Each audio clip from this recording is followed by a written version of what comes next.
breaking free. Yeah, we're breaking free. No more oppression. It's out for liberty. Breaking free. Yeah, we're taking a stand.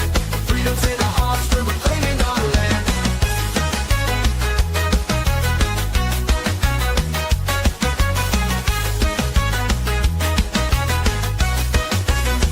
They try to silence us, but we won't be tamed. Voices getting louder, can't keep us in chains. We got the power, we got the might. Together we can shine, together we can fight. Feel the rhythm in your feet, it's time to stand tall. Raise your voice and shout, we're breaking down the walls. We're breaking free, yeah, we're breaking free. No more oppression, it's out for liberty. Breaking free, yeah, we're taking a stand. Freedom's in our hearts, we're reclaiming our land. They try to silence us, but we won't be tamed. Voices getting louder, can't keep us in chains. We got the power, we got the might. Together we can shine, together we can fight. Feel the rhythm in your feet, it's time to stand tall. Raise your voice and shout, we're breaking down the walls. We're breaking free, yeah, we're breaking free. No more oppression, it's out for liberty. Breaking free, yeah, we're taking a stand. Freedom's in our hearts, we're reclaiming our land. Reclaiming our land. I hate this show. Oh my goodness.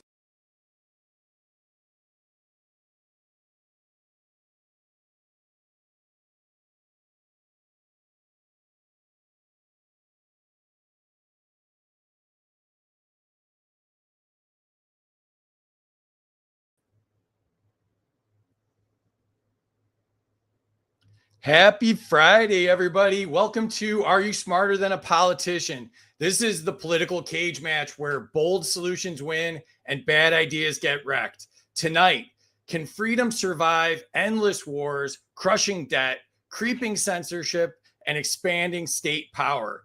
Our contestants will clash over the war machine, national security, and the true cost of safety.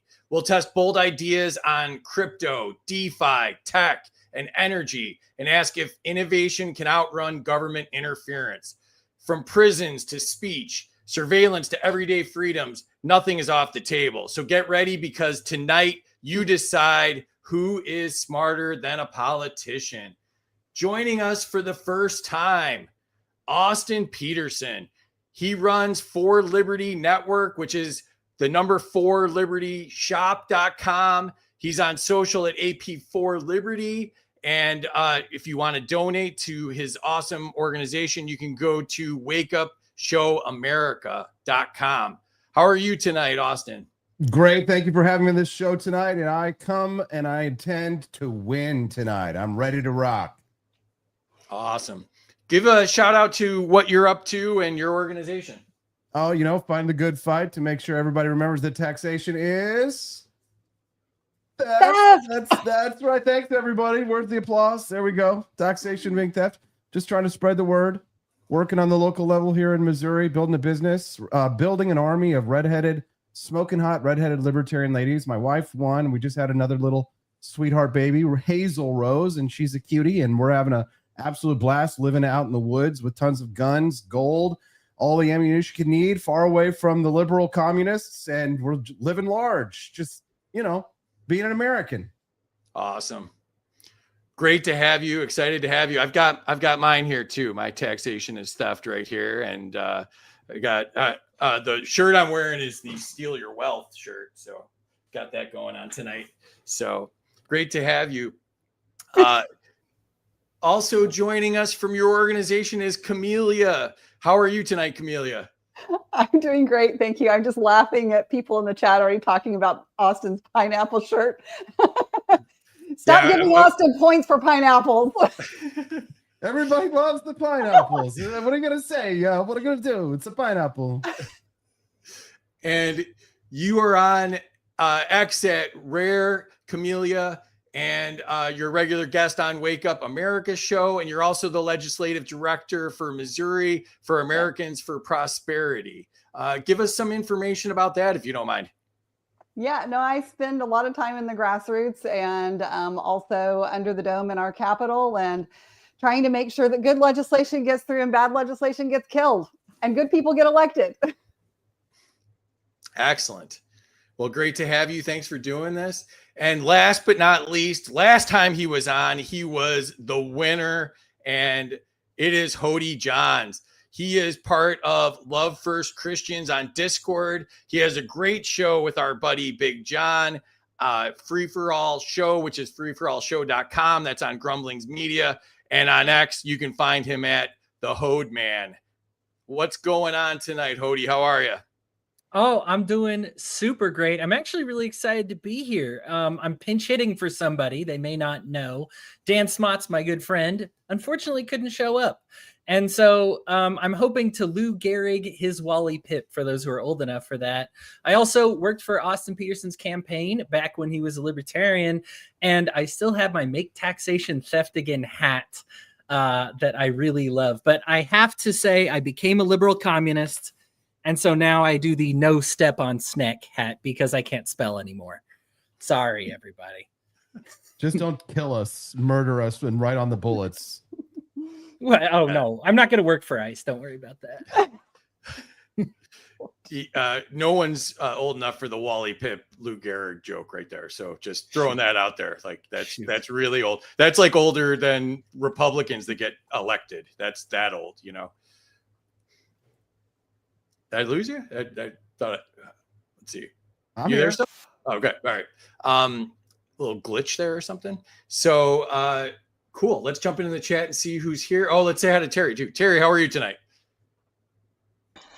I'm doing great. I'm excited as always, and the chat is already on fire. Chat, I just want to let you know that we got permission from Camellia to use CJ or Cam just to help our fingers, so go for it. We have aliases. That's good. So, all right, let's jump into the chat real quick. Rose is here. Welcome, Rose. Oh, now Hody's already kissing up to people. I'm not even going to read it, Hody. That's a paid placement that you didn't pay for. Shirley's here. Welcome, Shirley, from across the pond. And Shirley subscribed to me on X. So that was so nice of you. Thank you. Travis is here. What's up, Travis? Oh, he said hi to Terry again, not me. That's rude. Hody's already kissing up to the chat. Absolutely facts there, Chris. Not first. Oh, my favorite part. I don't understand what's going on here. What's your favorite part when Free isn't talking? Oh, thank you so much for that. OB's here. Somebody who actually likes me. There we go, OB. Make sure you're following OB on X and check out her art. It's amazing. Mary's here. Welcome, Mary. 100 to Austin for having the same name as my friend who annoys me with CrossFit. I don't know what that means at all. Sarah's here. Welcome, Sarah. 100 to Austin for not believing in monogamy. Do pineapples mean something? That was lost on me. What do you think? What do you think we're Only if they're upside down. Yeah. What do you think we're broadcasting from the villages down here? What's They're going on hard. with that? Pineapples are like camellia, hard on the outside, prickly, Lord. but sweet on the inside, like sugar. Oh, okay, I'll take it. Patty's here. Welcome, Patty. TK's here. Welcome, TK. Jim Bob's here. Big government shills get extra points, extra bonus minus points. There's a little math there, I think. Amity's here. What's up, Amity? First 100 to Austin for having me on the show. Yeah, that was a great show. 300 points, guys. Game over, right? That's it. Game It depends. over, man. It depends. We've had a lot of negative scores. We've had a lot of positive scores. People have been nice recently. I don't know what's going on. So 250 to Camellia for the faux Tiffany lamp in the background. How do we know it's faux? Is it fake, Camellia? I have no idea. I'm you sure would it is. have like one that you thought was fake, but it was actually real. That'd be your No luck. idea. Is that faux or is that pho? That also could be pho. I guess that's Vietnamese Tiffany lamp. I guess the Vietnamese jokes don't go over well on the show tonight. All right. 100 to Hody. People with proper grammar are sociopaths. 100 to Camellia for mentioning pineapples that everyone knows the meaning of. 100 if she also has some loofahs. I like avocados more than pineapples. 100 to Camellia.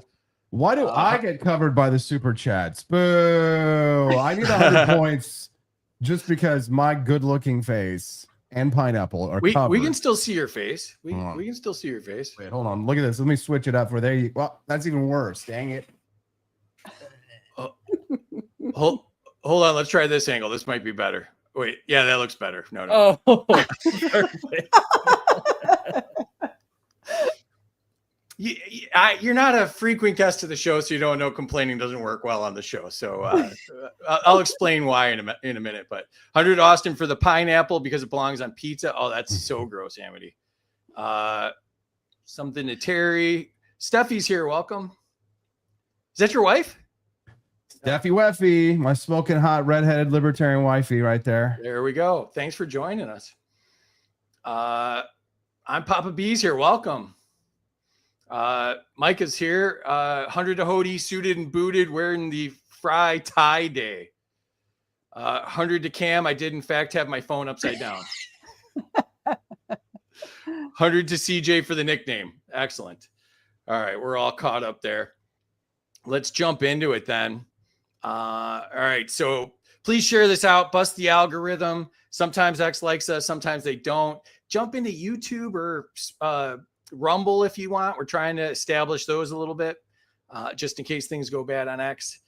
All right, so the winner tonight would get the virtual Ron Paul holding the Ron Paul trophy. Mike Johnson signature cologne Swamp Ass, as well as the Ayn Rand Fountainhead teddy bear. The home edition of Are You Smarter Than a Politician? The Ron Paul and Murray Rothbard bobbleheads. And as always, the Lego Killdozer, because nobody talks about the Killdozer more than me and Casey do.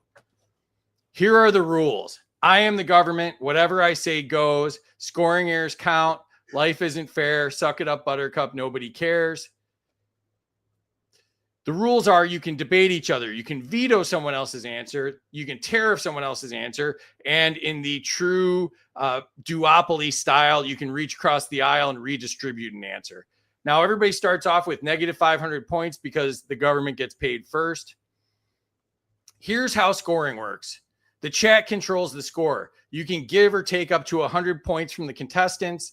You can tell us why. You cannot tell us why. But if you want to be on the screen, make it funny, make it interesting, make a good point. Make Terry's life hard, okay? And you can nuke a score. And how that works is any former contestant, only former contestants can nuke a score, taking them all the way down to 0. They can only do it once, and a contestant can only be nuked once, but it drops the score all the way down to 0, wreaking more havoc than letting you all score the game in real time.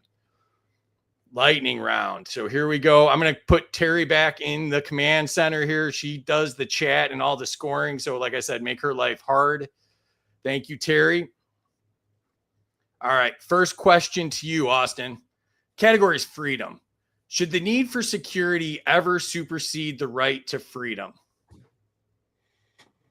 Yeah, I think so. There are lots of times when I could say I want to have more security versus freedom. It's called marriage. You give up some freedom and you have more security. You practice a little monogamy. You know it's safer than being out in the sexual marketplace. You have a relationship that's a permanent relationship, and you have security more than you have freedom. Now, I assume you're talking about this in the sense of government, and I guess it depends. I mean, these are such broad terms. It depends on what you ask. So since you asked a broad generic question, start with that broad generic answer. But to size things down for the whole question of freedom is, do we give up some of our money to have police or military or courts, a level of security, national security, for the freedom of not having that extra $1.50 that would have been taken out of our paycheck? So the question of freedom over security, it shouldn't be a balance. It should be one is more than the other. I want more freedom typically than I want security, but I want some security as well. So a little security is good. A lot of freedom's better. Keep it like that, more freedom than security. But yeah, you always want to have a little bit of security. If I have, for example, if I'm in a compound, a gated compound, with private, voluntary, gated compounds, no property taxes, even I live out in the jungle of the Honduras. I'm sacrificing a little freedom to go outside that compound, and I'm spending a lot of time and energy and money building that compound and manning the gates and putting the lasers and the security. So yeah, I have a little less freedom to move because I'm within the walled compound, But yeah, that's a time when I say I want security more than I necessarily want freedom at this point in time. You went all over the place there. We were Loveline there for a minute, and then you went Well, Palantir, and then Yeah, it's a generic. I mean, it's kind of a generic question. Should the need for security ever supersede the right to freedom? I mean, it's the need for security for the right to freedom. It's such a broad thing. I mean, if it was more specific, I think I could go into more detail and nuance. But I mean, it's such a broad question. I think you touched it all. So, Mhm. All right, Camellia, to you. Do politicians prefer perpetual problems over solutions? I mean, 9,999, maybe more, 9.9% of the time, yes, they prefer problems over solutions. It's job security. I agree.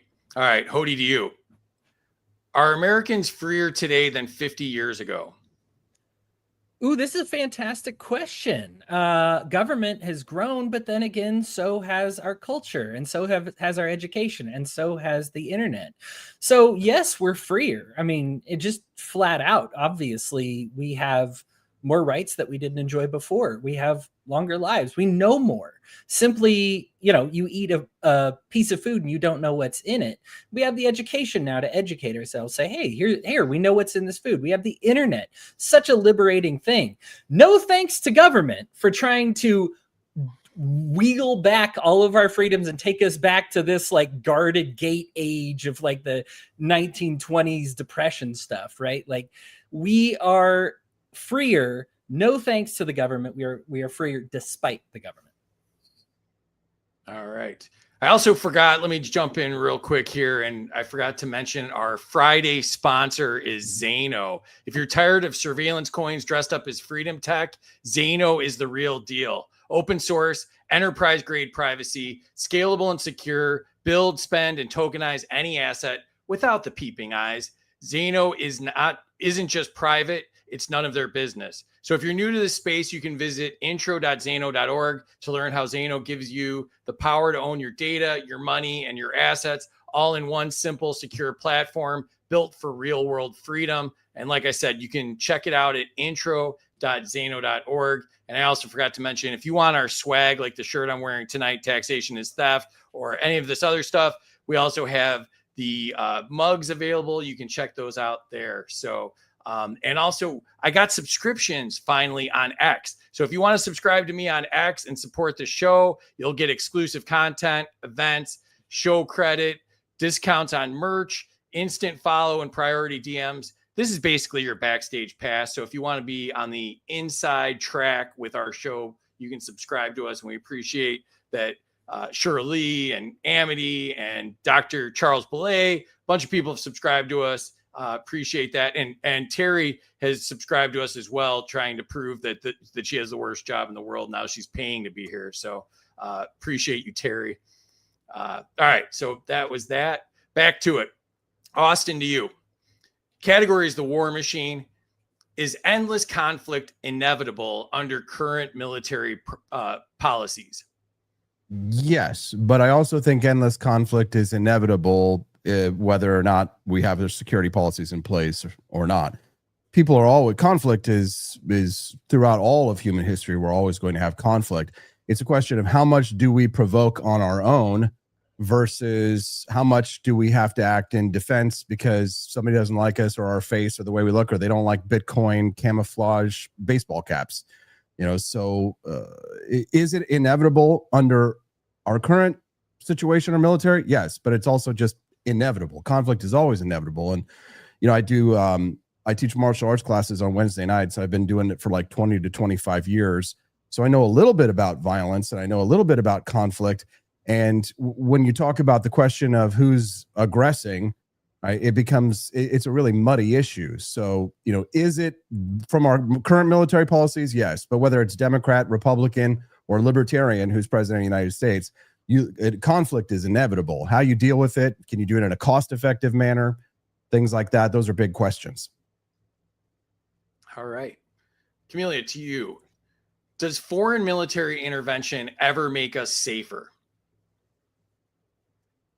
Foreign military intervention as in us intervening or Yeah, us, you know, Okay, going in yes, and okay. you know, our bombing tour of the world. Yes, ever make us safer?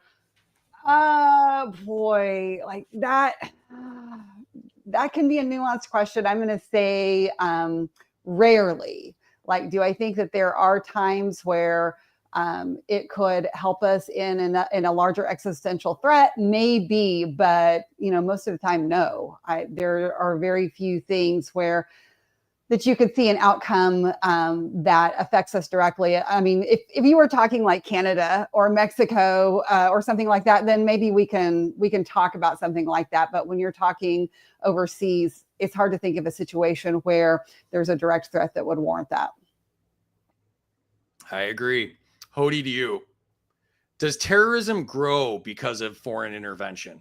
Whew, give me the easy one. Yeah. Of course, we have seen this happen. And the terrorists, thankfully, are not shy about saying it. They will say, hey, why are we terrorists? Because of this intervention. Because you guys blew up our children. Because you guys killed all of these people. Because you keep hurting us. Because you keep invading our country. Because you keep deplatforming and dethroning anybody that is remotely peaceful and that we might actually remotely like, and anybody who is helping us out. Like, yeah, terrorists, you can either listen to terrorism or you can read a history book. But yes, government intervention in war has helped numerous terrorist groups. The war on terror has been one of the largest victories for terror, unfortunately, that America has ever instituted. So you're saying a bunker buster is not a good wedding present, is what you're saying there. So, yeah, don't tell Donald Trump that, but yes. Okay. All right. Back to you, Austin. Category is national security. Should Americans trade freedom for safety? I don't think in regards to a national security question, I don't think the answer is yes. No, the answer is definitely no. You don't have to trade freedom for safety, I think, in a national security consequence. But I think, you know, our geography has a lot more to do with our national security than I think most Americans really think about on a regular basis. There really is something about the splendid isolationism of the United States that we don't have to worry about what's happening overseas as much. Most American, one of the things I learned working in the media is how little people care about what happens overseas. And I actually appreciate that about Americans. It's nice because most of us are focused on what matters for Americans on our day-to-day lives. But when it comes to like the national security question, you know, and the question of should we trade freedom for our security, I think, you know, if you're talking about security from getting blown up or getting attacked or things like that, a lot of that has to do with comes down to geography. But that's changed in recent years with the immigration question, the migrants pouring across our border during the Biden years. You see this in countries like the UK where they've had mass migration and they've had open borders without any kind of security checks whatsoever, that they have been overrun and their national security has been threatened. That's existed here in the United States to an extent, typically during Democrat-run administrations. But most Americans typically don't face the kinds of security threats that they face overseas. You don't face it like what you face in Mexico even. And so the nice thing about the United States is that we're relatively safe. The bad thing about that is that relative safety leads it to when an event like 9/11 happens, Americans sort of come out of this torpor that we have.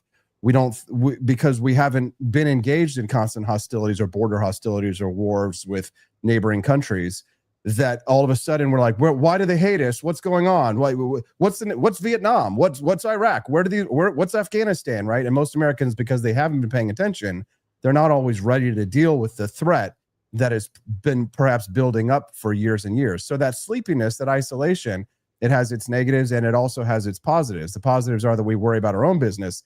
The negatives are that most Americans can't point out most countries on a map and can't even point out their own states on a map and can't even point out cities in their own state on a map. So geography bad, minding our own business tends to be good. So in large, that's my answer.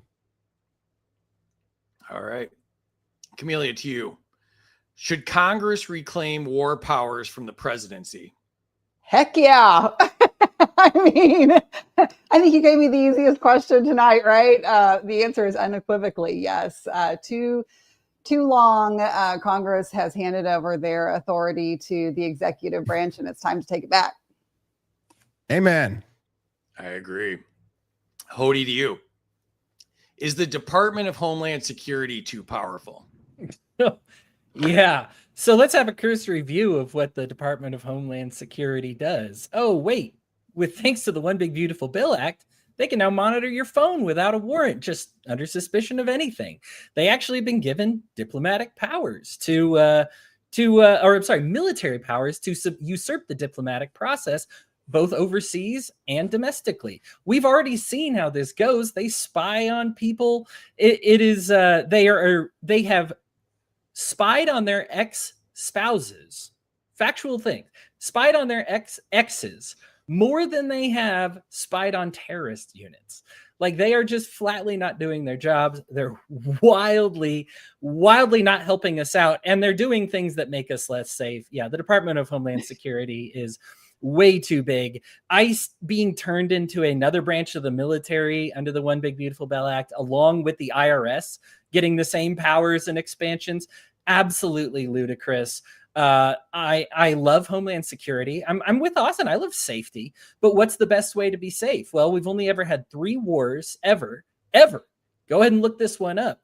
3 wars ever done with active good business partners. And that number goes all the way down to 0 when those business partners are invested in each other's charity and sending each other help, right? Like, non-military intervention is intervention, but that's the kind of intervention that actually makes us safe. Sending a warhead overseas to blow us up because they killed our people because we blew them up another decade ago. Like, this is just repeating a cycle that constantly puts us in more and more danger. All right. Austin, back to you. Categories: debt and economics. Is the U.S. debt a bigger threat than foreign enemies? In terms of an existential threat, I would say the answer to that is yes. I do think the national debt at this point has the potential for a catastrophic destruction. It's short-term bad, long-term good. In the short term, there's going to be significant pain, but in the long term, I think it's going to commit the United States to reinvestment. There are going to be currency reforms in this country when we finally hit the limit. And I think that a lot of good is going to come out of it, because when old orders break down, the new orders that grow out of them are made up of the people of the civilization that built it before. I don't see the United States doing something like a fall to Rome, where when Rome fell, we went through thousands of years of backwardness and darkness. And I actually see the American people as a very industrious, productive, and generous people. So provided that any sort of a conflict that might emerge, hopefully, it doesn't come to blows in the United States, but we've had defaults before in this country. We had defaults on the gold window when Richard Nixon finally ended the Bretton Woods system. Those were defaults. When the United States went off the gold standard, we defaulted essentially on our obligations. But out of that came a stronger nation and redirection of our monetary system towards more productive ends. It's never been a perfect system, except for the best the United States has ever been, I think, monetary wise, was in the late 1800s after slavery with the gold standard and the monetary free banking that existed before the Federal Reserve. But despite all the regulations, despite all the tariffs, imagine all of the regulations that we've had. I mean, we've added a lot in recent years.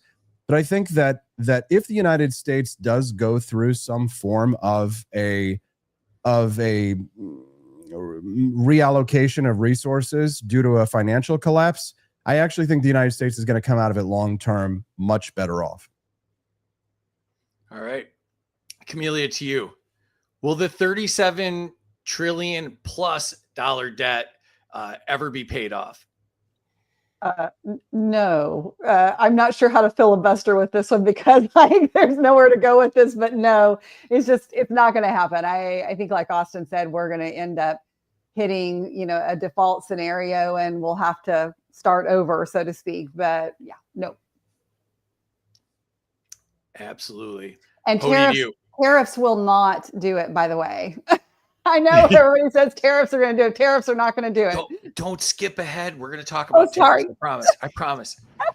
No foreshadowing. Our audience doesn't like that. No. Hody, to you. Should borrowing be banned without a balanced budget? Should borrowing be banned? Man, I don't like banning anything because that's just not in me there. But if we're talking about the government, then it should be banned from doing anything. So yeah, they need to balance their budget. Listen, I guess if I'm to counter the last answer a little bit, the only reason we're not paying this off isn't because of ability. If we chose to actually focus on essential government programs, I'm not talking about going full anarchists like me, but if we just focus on core government programs, do the stuff from the military that's actually defensive, the welfare programs that are actually helping the poorest Americans as opposed to paying off politicians' friends, you're looking at a nice lean budget. In our $37 trillion, listen, they're making $5.5 trillion a year in revenue off of. They're just outspending it by a ton. It's a matter of will. And so we're able to pay this off. It's just they don't want to. And so, yeah, like if the option's on the table for me to ban them from borrowing anything until they paid this off, yes, force them to have the will to do it, because that's the only thing holding us back. It's actually quite possible. They just need to sack up and do it. And hopefully we get some libertarians in Congress that actually make them do it. That would be. Is Hody a minister? nice. Did he just? Did a minister just say "sack up"? Is that allowed? It is with my guys. Yeah, I do not run a formal ministry. We'll just say that. he was talking about sackcloth. That was where he was going with that. Yeah. So, all right, back to you, Austin. Category is, as we foreshadowed, tariffs and trade wars. Do tariffs hurt Americans more than they protect them? Oh my God, yes. There's so many jobs that are lost from tariffs. The problem with tariffs is that there's what is seen and what is unseen. This is a classic Bastiat question. What is seen are the jobs that are protected. U.S. Steel jobs, manufacturing jobs here in Missouri. These jobs are being protected. Wow, we saved 800 jobs. Congratulations, way to go. The politician gets reelected.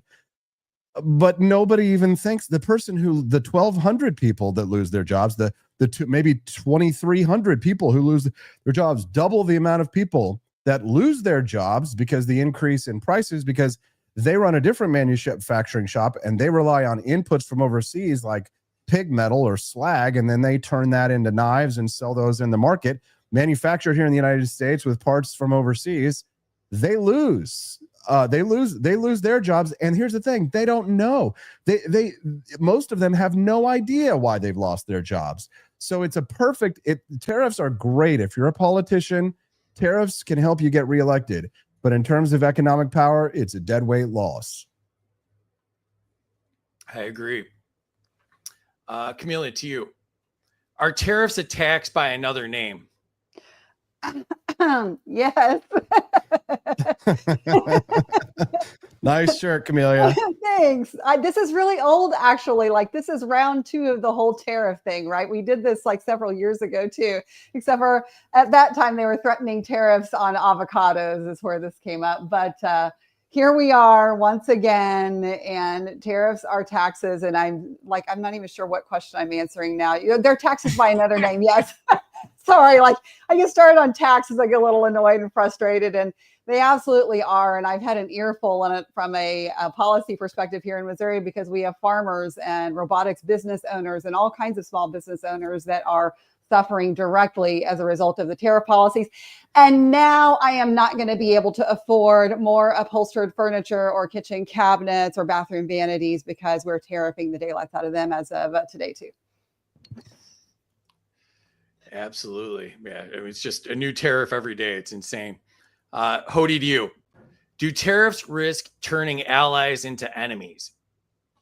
Absolutely. I mean, Milton Friedman was really good on this issue, recognizing that this is actually as much an economic question, but it's equal parts foreign policy, it's equal parts security, right? When we apply these tariffs, people just go, okay, we're going to do less business with you.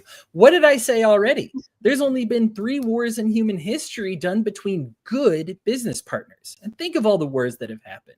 This is like the easiest way we can make sure that we're not killing each other, is to make sure that we're doing good business with each other. So we're turning allies into enemies that way. Trump has a great quote today, by the way, about tariffs. I wish I had it in front of me, but he was like, we're collecting the tariffs so that we can pay the farmers to offset the tariffs. It was like the same sentence. I kid you not. I don't know what his brain is going on. Whoever graduated school for him did an amazing job. Definitely deserves at least a little of that tariff money. All right.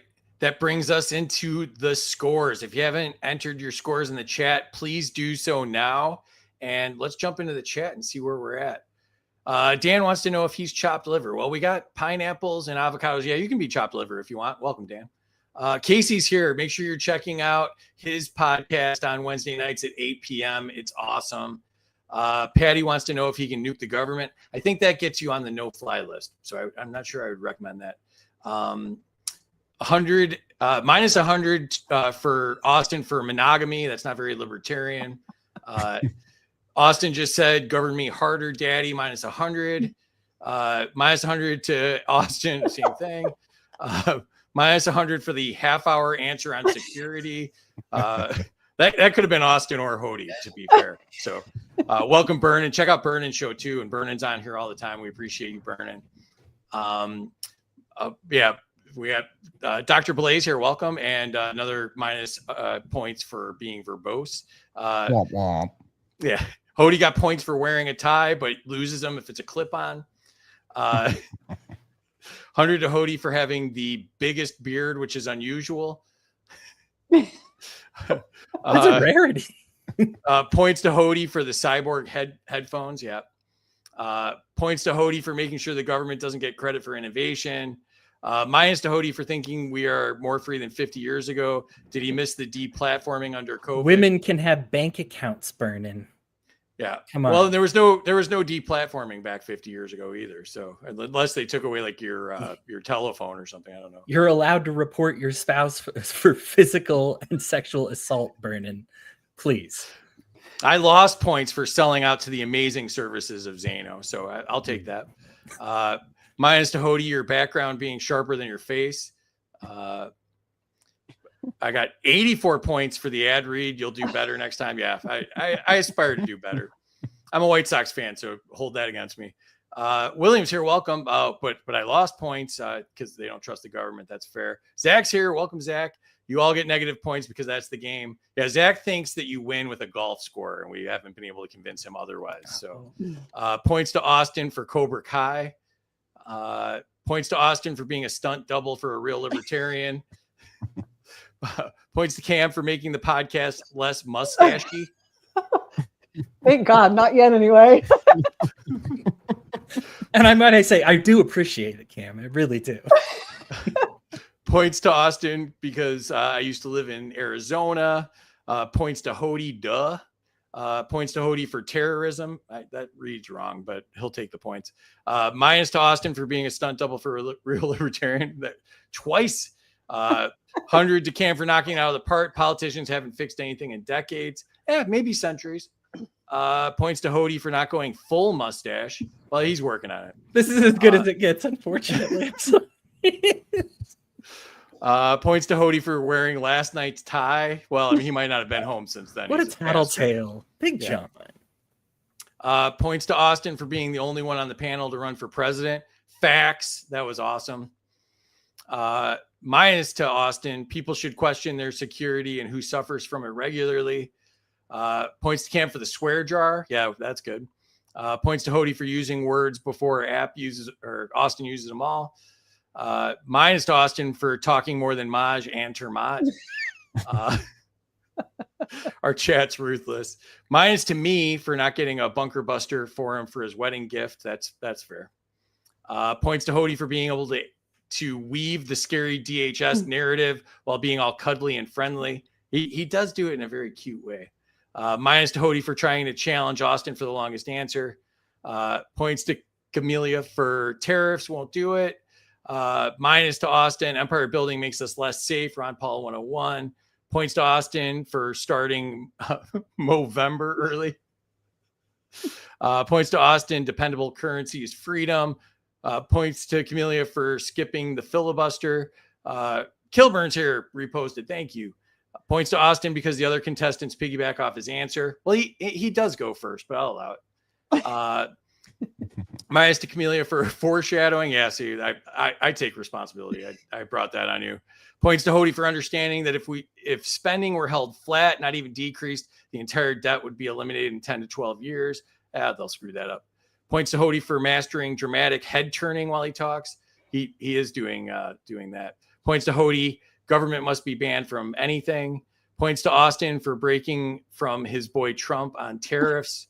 100 to the first one to mention Milton Friedman. I think that happened. Points to AP, fuzzy math sucks. Points to AP, I finally agree with you. Points to AP for using a word I don't know.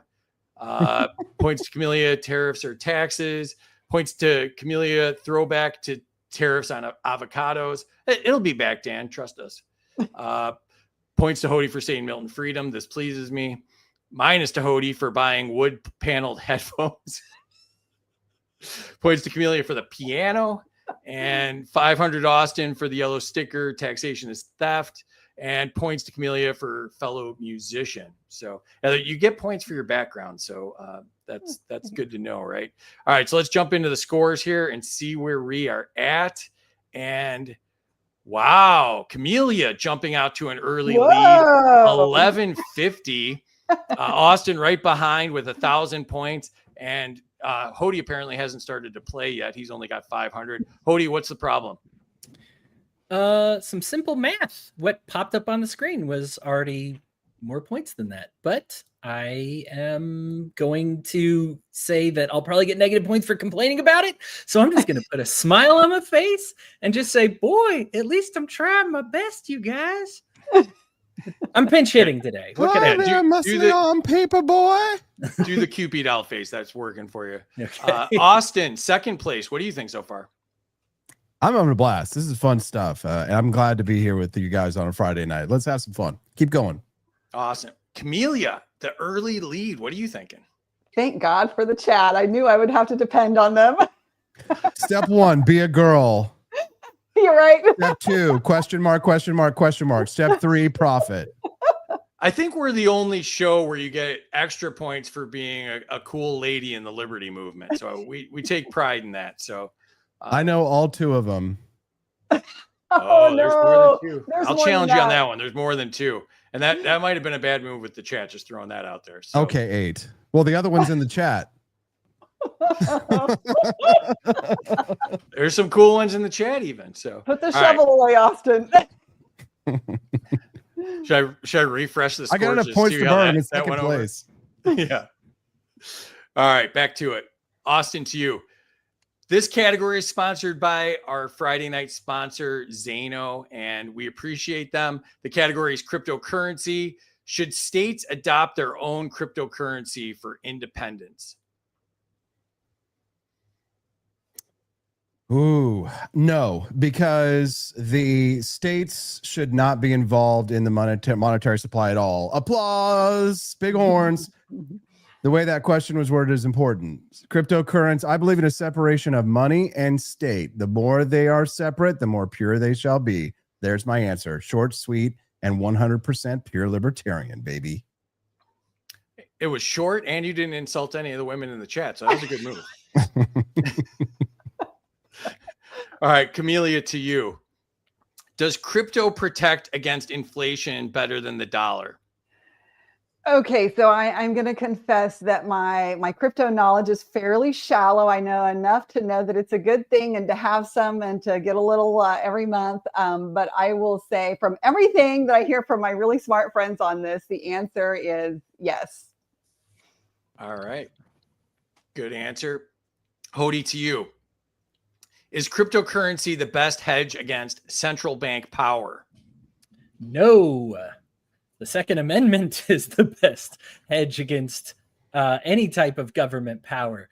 What's even better than that? Even maybe let's go with free speech. Let's talk about our speech. Listen, I understand the essence of the question. We're talking about saying, hey, we need alternative currencies to what this centralized currency is. And I totally respect that. I totally believe that. Is that cryptocurrency? I encourage everybody to experiment, honestly. Stop trying to regulate it, government. Let the market take over. We will decide what we want to use for currency. We might move away from your precious little dollar because you've mismanaged it so much. And maybe that's cryptocurrency. How are you going to fight against the central banks with the First Amendment? Are you going to ask to talk to the manager? What's going on with that? That was the weirdest answer. Oh man, bringing to light what the central banks do. Have you ever read The Creature from Jekyll Island? This is really important, actually. The more you talk about what central banks do, how it puts them in danger, how it puts us in danger of war, how it bankrupts us, how it hurts the least of us. I mean, it's anti everything. I mean, there is very few problems we have that aren't related to centralized banking. So yeah, our free speech and telling other people about the evils of the central bank, I stand by that. I think you went academic there and didn't read the question, but I'll allow it. All right. All right, Austin, to you. That's it. Categories: decentralized finance. Is DeFi the most disruptive financial tool since the internet? I have no idea, and I will say I don't know. I don't know. Okay, I'll teach you about DeFi. It's pretty Yeah. cool. If I don't know, I don't know. Back to what Hody said, if we can get the government out of money, that would be really good. And, getting the prying eyes out of it and all of that, DeFi has all of those solutions. So, all right. So this might be a banger of a category then. So, Camellia, should Americans be free to borrow and lend without government oversight? Yes. Is this a question? Yes, of course they should be. I think you can make the case for maybe there needs to be someone to judge when a contract is violated if you're talking about borrowing and lending. But I don't think you need the government to set restrictions on that and oversee what you do. No, 100% right. That could be a private entity. It doesn't have to be the government for sure. Sure. Hody, to you. Should Americans be free to use decentralized finance without permission or regulation? Oh boy, I don't know how much there is to elaborate about this, but yeah, absolutely. Explore, right? Like, I think one of the things that libertarians sometimes make a mistake on is we sell a definitive answer, right? We just sell like, hey, here's a better alternative. And most of the time we're right about that one answer. But the beauty of liberty isn't that it offers one answer. It's that it offers 1,000 answers, 1,000,000 answers. It offers answers to the extent of your imagination. So yeah, like, I'm excited to see what the future of currency could be if it's deregulated. I don't want to sit up here and profess like there's one single best answer. Even cryptocurrencies themselves, just kind of the theme of these questions here, are getting better. Right? Like, as they learn from the cryptocurrencies before them, right? So we are actually in a really cool place right now. And I hope that we can keep the government out of what's kind of one of the few places left that we're legally allowed to be pioneers in. Great answer. Austin, to you.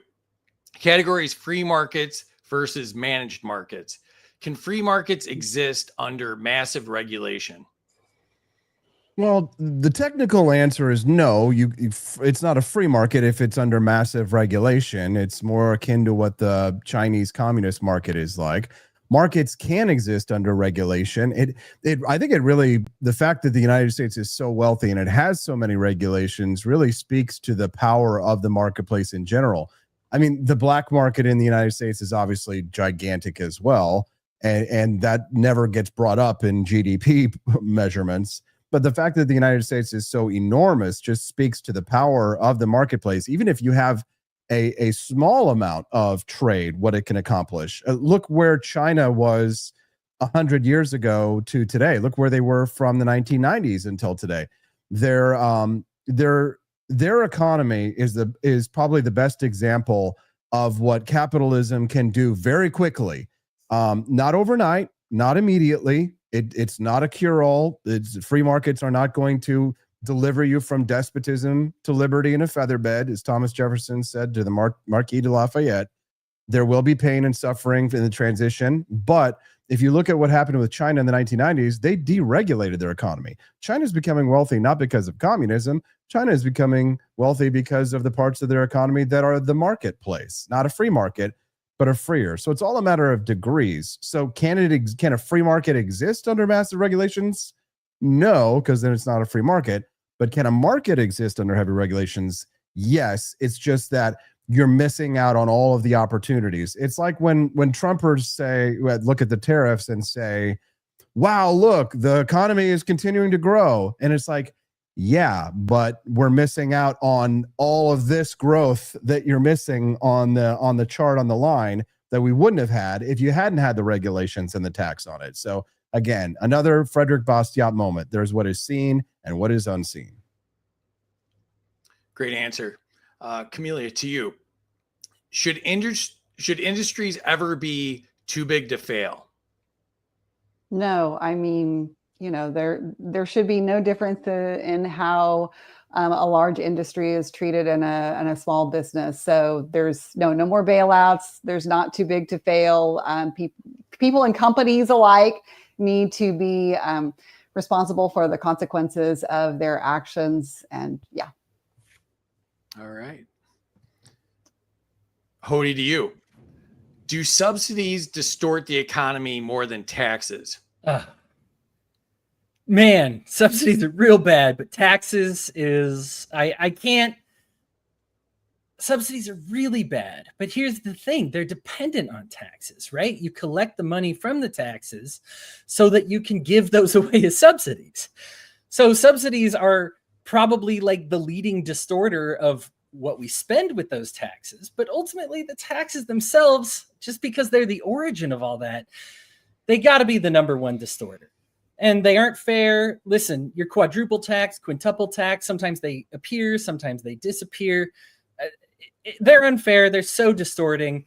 And so on a one-on-one, I just got to give the edge to taxes. But I will give a shout out to my boy. If this is an evil villain contest, that's a heck of a silver medal for subsidies. Evil villain contest. All right. Austin, back to you. The category is crony capitalism. Is corporate welfare more damaging than social welfare? Yes, it is. And I think that probably the Argentina experiment shows us this, because Javier Milei is struggling to make his libertarian experiment work down there. And it part has to do with the fact that people could stomach the cuts to the cronies, to the rich corporations. If you did something like that in the United States, if you were to cut the social welfare programs and kept the crony corporatist handouts, people would rebel overnight. There's a psychosocial element to social welfare benefits, I think, that goes beyond that touches into our national psyche in our view of what is the right and wrong way to handle people who are destitute, who are down on their luck, who require assistance.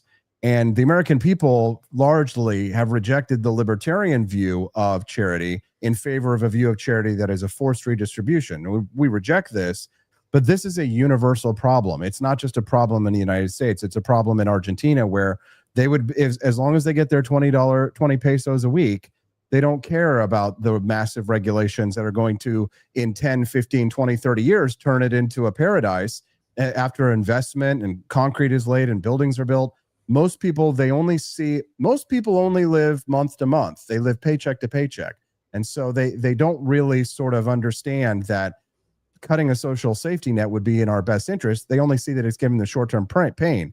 The big rich corporations, they can handle it. If you're going to have to cut somebody off first, cut off the big wealthy people first, and then make the case for the social safety net after. All right. And you mentioned Javier Milei. Austin, you want to see something cool? Yeah. So, yeah, I know where those came from. Banger shoes. And, Thank you. Probably my most commented on shoes that I own, and I'm a big sneakerhead, and everybody loves these. Where can you get these, Austin? You can only get those in one place in the world, and that is at my shop. It's at the Grift Shop at thegriftshop.com. We do a little grifting. If you guys go to your browser, type in thegriftshop.com. Those shoes and then other shoes, those are big in Japan. Let me tell you something about those shoes. Every country has their own flavor and their own style. And Javier Milei has a lot of fans in Japan. But that is the shoe that sells in Japan more than the famous Afuera sneakers, which is like the regular sneakers. So yeah, those are big in Japan. There are Japanese women walking around the streets of Shibuya in Tokyo right now with those shoes on their feet, those sneakers on their feet. So consider yourself blessed and part of a small minority of people. So yeah, thanks for buying the shoes. That's been a huge success story for us. That's the look I'm going for. The Japanese thing you just Japanese said. schoolgirl. Yeah, I can see. Yeah, yeah, that's the look I'm going for. So, yeah, I get that. I get that a lot from the retired people down here in Florida. They're like, they give me that second look, you know. Oh, kawaii. No, you have an awesome merch. You have awesome merch. So I wanted to give you a shout out. I knew Javier Milei was going to come up, so I just saved it. I had it sitting here ready to go, and I love these shoes. So, like the Truman Show. And enjoy while you're at the Grift Shop. Enjoy a box of Founding Flavors coffee, delicious. Oh, I don't care about the coffee. Thomas's Painkiller available and. That was enough of a commercial. That's all. Thank you, guys. I appreciate that. Thank you. Yeah, yeah. All right, Camellia, to you. I don't have any of your shoes, so whatever your answer is, I don't have any of your shoes. So, thank God. Oh, that got weird real quick. Let's just move on really quickly. All right. Mm-hmm. Do monopolies thrive because of the government? Oh, 100%. I mean, this is related back to what Austin was talking about with, big corporations being able to handle, government regulation or pulling the rug out from under them in terms of subsidies better than small businesses. So, I mean, like, absolutely. Government always benefits monopolies. We see it every day. I mean, look at, like, in Missouri, like, huge issue right now going on with, well, and across the country too, with utility bills. And there is, like, the utility monopolies, they know how to play the game. And so, yes, they absolutely get the benefit from the government.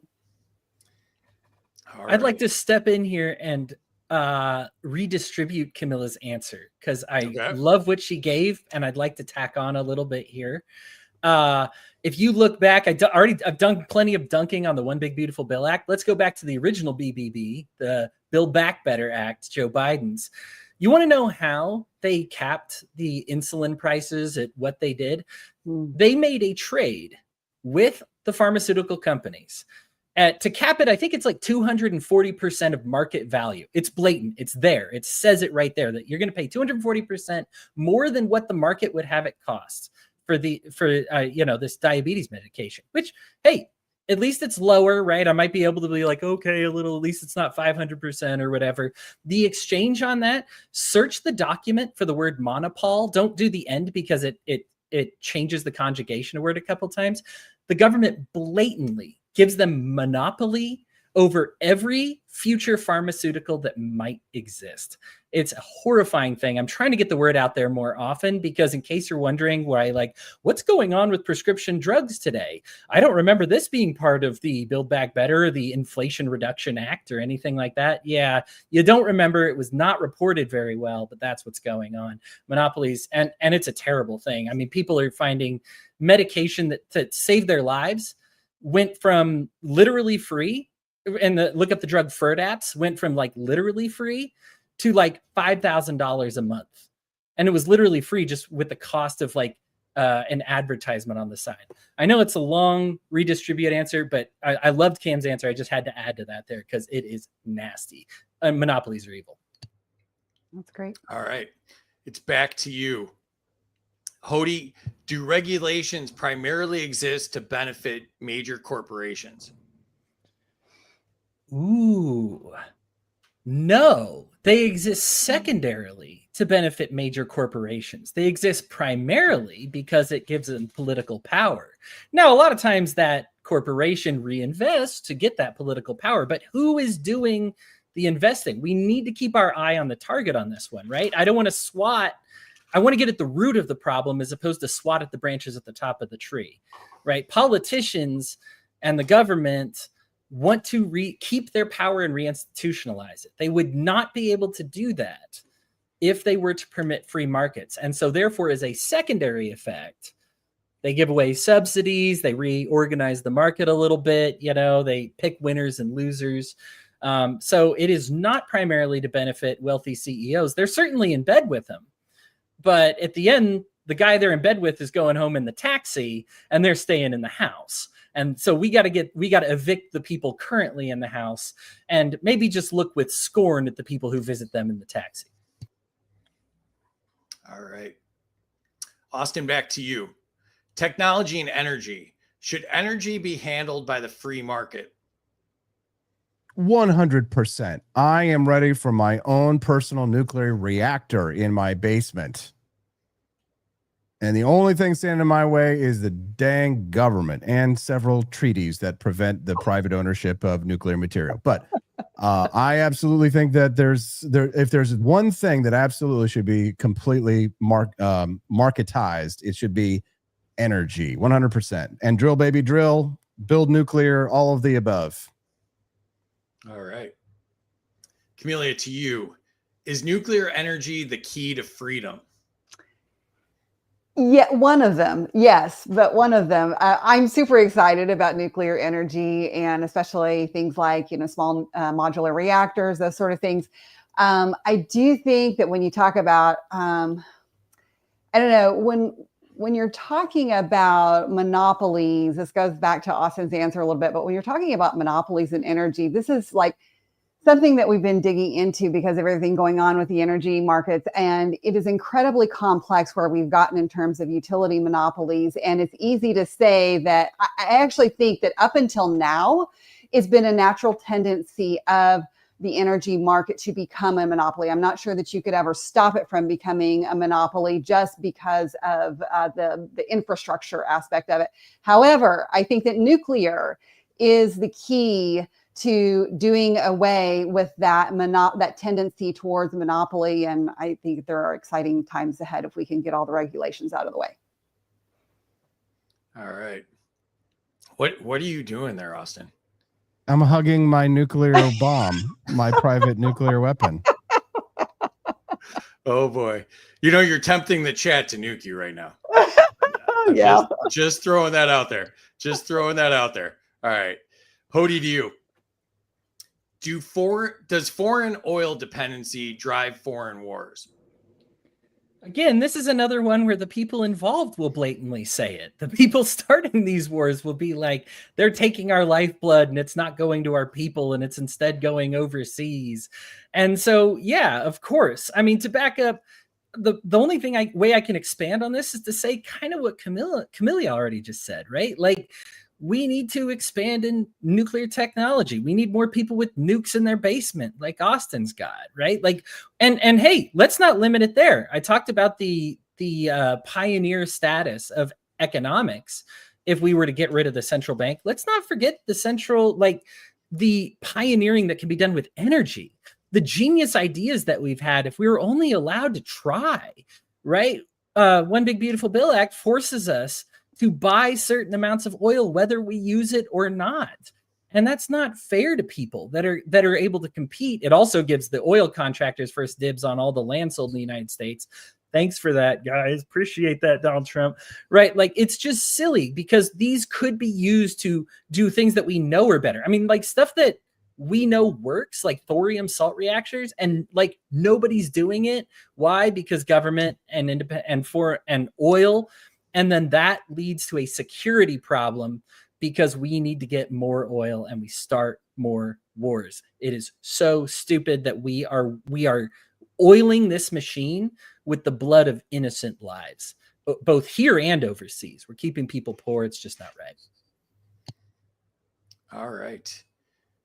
We are to the scoring section here. So enter your scores in the chat if you have not done so. Boy, there's a lot going on in the chat. Let's see what we can get going here. So Sarah's got 100 to Hody for the Aw Shucks, 200 to Hody for the B-movie Doctor Strange vibes. Oh, all right. Here we go. We got nuked. All right. Oh, So no. Burn and nuked AP for talking so darn much and not sticking to the question. And unfortunately, we do have a little graphic for this. So let's see. Oh, there it is. There it is. And it got nuked so bad that donkey turned into an elephant. So AI is not really reliable for graphics. But yeah, so that'll take you back down to 0 there. And all right. What else do we got going on here? Scientific says 100 to Hody for being the most beautiful lady in the House of Harkonnen from Dune. He just does that to make me read hard words. That's all he's doing there. 100 to Hody for pulling the ripcord on his whining. 100 to Austin for separation of money and state. 100 to Austin for separation. Minus to Cam for not distinguishing between inflationary and deflationary crypto. Bitcoin versus Doge. Stupid idiot, Camellia. Yeah. How dare you? How dare you? Minus to Hody for not having black people on the boat. Oh, Huge. Yeah, that's a They lot. were already here in chains. Oh boy. they're coming on a different boat, and Yeah. yeah. I just got monetized like 2 days ago. Yeah, let's not do any of that. 100 Cam for picking a wall color that matches her decor. I don't know what that was. 100 to Hody for the creature from Jekyll Island. Points to Austin if he translates the poster behind him. Kill the fascist wolf. Kill the wolf. All right, there it is. Austin gets 100 for the giant jug he drinks from. They double if he supports Texit. Do you support Texit? I'll be deep in the cold, cold ground before I ever support Texit. Ooh, all right. Points to Austin. Ask the pineapple if he asks the pineapple behind for advice. This is getting really weird. It must be Friday tell night. them what It's they getting want to weird. hear. Oh, he's okay. He says, tell them what they want to hear. So that's what you get now. All right. Points to Austin, but save some chicks for the rest of us. Points to Hody for being 2A pilled. Points to Austin, separation of money from the state. Points to Hody. Points to Hody, value of pi points for mentioning central bank and the academic answer. Yeah, that got kind of heady. Yeah, talk to the manager. Thank you. Points to Austin for admitting he didn't know. Points to Austin for saying he doesn't know. You're doing well off of not knowing, Austin. That's a good strategy. It helps, just to be honest. Points to Hootie for boring people to death about bad things is definitely free speech. Points to Cam for the metronome. Austin didn't win his presidential bid for saying, I don't know. Politicians always have an answer. So Austin gets 100 points. Points to Hody for the haunted ghost headphones, probably available on Hody's store. Points to Camellia, 1 point for each degree that her painting is skewed. Camera angles. Camera I think- angles. Yeah, I think that's camera angles. We learned about that. in our book. No, I think I know why she can't hang a portrait one way. Here we go. Camelia's only got one eye. She does skew a little right. Yeah, she leans right. Points to Hody for looking like an ACC basketball announcer. No, he's got like a Big West vibe. Like that's not even ACC. You guys are too kind. I think I've gotten a Boom Goes the Dynamite vibe at best. Points for Hody is Freedom Uncut is literally on top of the Statue of Liberty live. Points to Hody, tech will set us free. Points to Hody for free markets. Points negative to Austin. Looking for an answer, not an encyclopedia set. Points to Austin. Love the admission that the chainsaw tactic may butt. Points to Hody for not pulling a Larry. I wouldn't expect that from Dan. Points to Hody for distinguishing between market and economic distortions. Points to Cam, no bailouts, which is exactly what I told my wife if she gets arrested. I've said that to my kids too. Points to Cam, too big to fail, made me a libertarian the first time. Points to Austin for not saying what can be unburdened by what has been. Yeah, that's a good one. Points for the first panelist to use agorism in a sentence. Free is disqualified. He is the government. Yeah, the government's against agorism. Minus to AP for reading Bastiat's book. 1 for being correct. Negative to Hody for not saying taxation is theft. Austin got points for the 6 shoes. Also got points for the Japanese girl voice. This is getting really weird. And points to Austin for making his own shoes at thegriftshop.com. You got people in the chat, Austin. Negative to Austin, everybody sells coffee. Yeah, I got bored with the coffee thing too. Negative to Austin for his Japanese schoolgirl impression. I may never get a eggplant again. Let's say that. Points to whoever mentions 4th generation nuclear energy. Camellia gets points because she passed Go. Points to Austin for political socio-psychology. Oh, you're killing me, Sarah. It's Friday night. Go easy on me, people. You got it right. You got it right. Yeah, the second time. But negative to Austin for cutting off wealthy people. Points to Austin for the Slipknot reference. This one I know, psychosocial. Points to Austin for having an answer that fits on a single piece of paper. It's a long piece of paper. That might be one of those dot matrix pieces of paper. Legal pad. Points for nuclear energy. Points to Hody for putting so much effort into his answers. Thanks, William. Points to me, the show is better than late night getting canceled, reinstated, and then canceled again. Yeah, I did apply for Jimmy Kimmel's job or whoever it was. Points to AP for the private nuke. I would have 100 if it was a body pillow. Yeah, that would go with the Japanese theme. All the points Austin posted after the nuke have been kept manually. Terry's the best. Terry does it all. Points to Hody for being cooler. Points to Hody for laughing at losing points. Yowza, that was a lot. All right, let's see what we got going on here in the scoring. And I mean, no surprise here. Camellia kept the lead here, and Hody's at 16-28. He's catching up a little bit. Austin's back down to 0, but I think that was a scoring error, and that we've got Terry on top of that. So Terry will be adding that back in. So, all right, let's jump back into it. Austin, to you. Categories: everyday freedom. Should all government occupational licensing be abolished?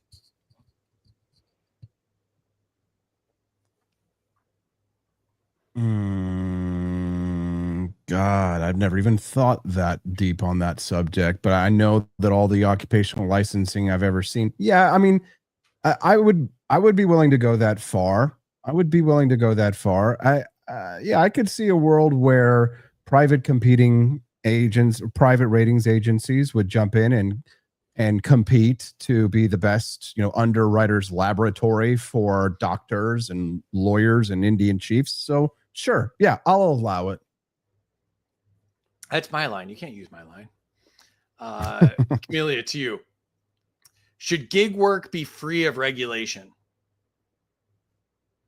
Yes. I mean, I guess if somebody could give me an example that really demonstrated some particular need, but I can't think of any type of gig work that would need to be regulated in some way for safety reasons.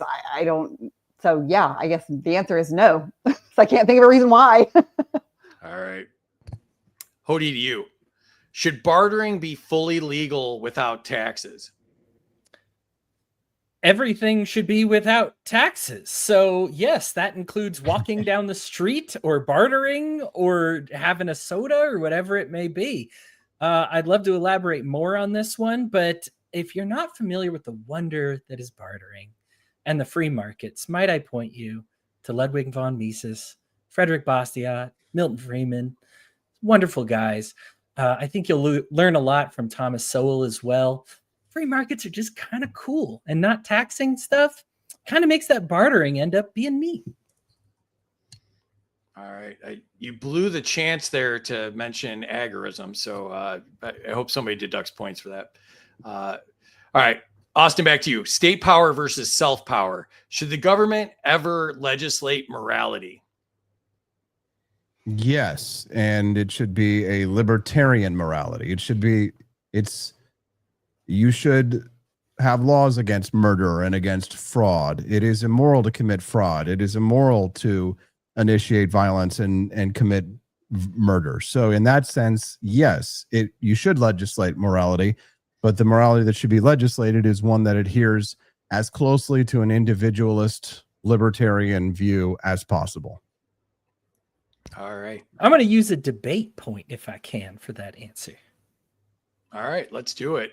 So what'll happen here is I will remove Camellia and myself from the screen. Hody's got 15 seconds and Austin has 15 seconds to respond, starting now. Starting now. Okay. Look, legislating morality obviously has huge natural implications. What happens when you give the government the power to legislate something like murder or pedophilia? Oh, how are they doing at that? They're doing bad jobs. Where are rape kits? They're sitting on desks, not getting taken care of.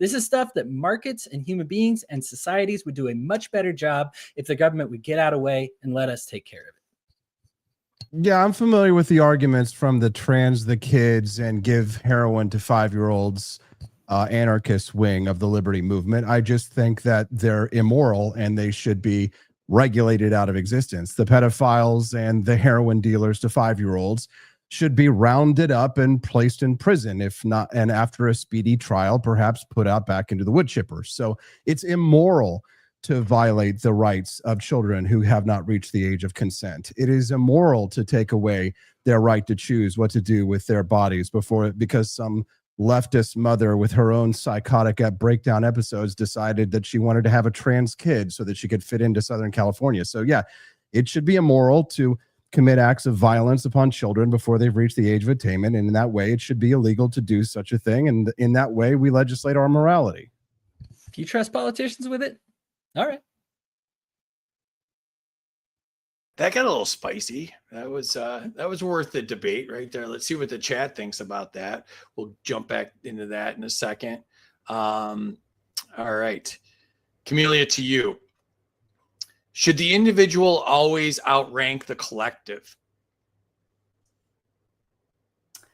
Well, I think I'm trying to think of a scenario. I mean, if we're prioritizing the individual in such a way that harms the collective community, right? I mean, if doing something, if you're talking about individual rights, then no, I don't think that individual rights can be violated for the sake of the collective. So I think there's probably, I mean, this is a really broad question, but I think if you're going to talk about rights, then no, the answer is no. All right. Hody, Oh, to yeah. you. Can communities solve problems better than government? I probably should have just waited for a moment then. I would have got a chance to give my answer. Yes, absolutely, right? This is things like to talk about Austin's answer. What happens when the government wants to molest a bunch of kids and we leave our morality to them? Well, they protect them. They destroy files. They redact things. They lie. They obfuscate, right? As technology gets better and we're able to solve more murders, look what's happening to our rate of unsolved murders. Somehow it's increasing.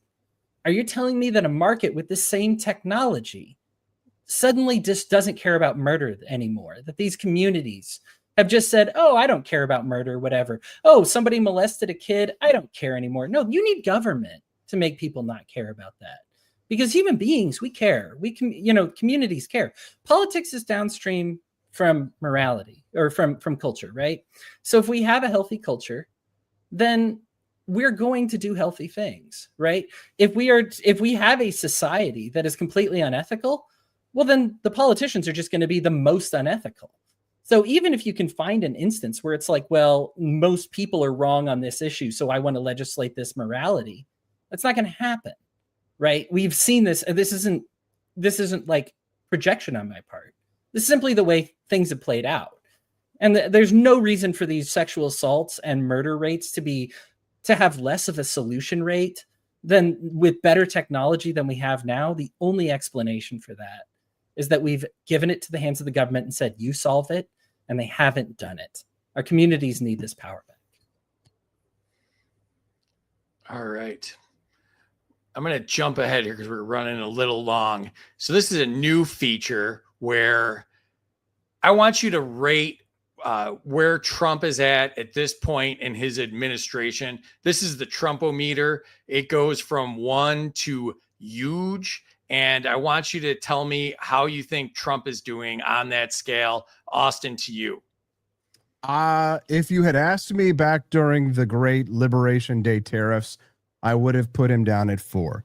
But ever since the administration has started stepping up their enforcement against illegal criminals in this country and against Antifa, I have put him at a strong 8. If there's one major existential threat to this country that threatens to descend us into violence, it is Antifa. And they're a violent terrorist gang that operates within our borders, that is funded by George Soros and his team of international politicians. Soros spends billions of dollars electing prosecutors in places like St. Louis, Missouri, my home state. And Camellia knows quite well how dangerous St. Louis is, murder capital potentially of the United States. And that's due to George Soros and his institutions that he operates here in the United States. So Trump has been going after them in recent weeks and declaring investigations into his nonprofits. And I will put Trump at an 8 right now. So, All right, Camellia, to you. I'm gonna go 5 maybe, because I think there have been some good things done. There have been a lot of things that I don't like, but I think that this administration they have no control over their narrative, and so you never hear about the positive things. And it's like the constant chaos, I think, keeps the markets in a chaotic state, and businesses don't know how to respond to that. And when you talk about I agree with what Austin said about Antifa and those kind of things, but when you talk about Trump sending in the National Guard to places like St. Louis, I kind of think the Missouri governor might have a few issues with that, because he's just taken steps to take care of that, like in his own state. And then to have, the president come in and talk about, taking charge instead of him. That's not a great. All right, we have an 8 and a 5. I'll take the under. What do you got, Hody? Yeah, that's an easy one for me. Trump is passing blatantly fascist legislation. And that's not my opinion. If he would stop quoting Goebbels in the pieces that he's writing, it would sure help him out quite a bit. Listen, this guy is so already after the first term, by metric, the largest volume of lies from any president in American history. And I don't think that surprises anybody that knows him. And this is the thing, that means he's not just affecting politics. Let's say I forget for a second that he's blowing up tons of people, that he's reinstituted the drone wars, right? That he's complicit in all of these genocides. Let's erase for a second that he's so terrible on energy, that what he did in the One Big Beautiful Bill Act. Let's stop talking about how, in this act, he turned the IRS and ICE into extra branches of the military and less oversight for them. Let's stop talking about, let's just ignore all the politics. Look at the damage he's doing to the culture. How divided are we from our neighbors right now? He hates his enemies. He went ahead and said this at a Christian man's funeral, right? He hates his enemies. He wants them to suffer. He wants what's worse for them. In his own book, this isn't out of character for them. He said he seeks revenge, that his primary motivator is taking anybody who he feels has wronged him and committing revenge against them, getting even with them. This is the wrong man for the moment. Donald Trump is an abhorrent politician. He said he would tackle the immigration crisis the same way he tackled COVID, and he has absolutely done it. Steamrolled every constitutional boundary that we can imagine. And I am flatly sick of it. I love my neighbors, and Donald Trump is a nightmare to anybody who loves the least of us and loves their neighbors as themselves. As a Christian man, Donald Trump, I just can't do it for you, buddy. I'm sorry. Weak. Donald Trump hates his enemies, the left. Libertarians hate their enemies, other libertarians. I just want to jump in the chat and then we'll do the final round here. But 100 to Austin for disaster relief. I somehow own the contracts on. Points to Austin. CLIA is already the gold standard medical laboratories, and it's not government affiliated. Points to Austin. Licensure is theft. Points to Hody for no taxes. Points to Hody for no taxes. Points to Austin, occupational licensing, and then minus 99 for having to think too hard about that. Points to Cam for having a less distracting background, hashtag ADHD. Michelle's here. Welcome, Michelle. Points to Hody for no taxes. There are only 2 libertarian women. Seems one-sided. I mean, it's not that bad, but it's not that good either. But yeah, points to Hody. Taxation is also theft. Points to Austin. I finally agree with you. And then Casey lost points for agreeing with you. The same people that are 37 trillion in debt, giving the American people credit scores. Points to Hody for the Seoul shout out. Points to Hody for debating a presidential candidate. That took some. It looks like nuts. Yeah, nuts. Sack. Points. Yeah, sack. Yeah, sackcloth. Points to Austin for protecting the children. Oh, here we go. It's going to get spicy now.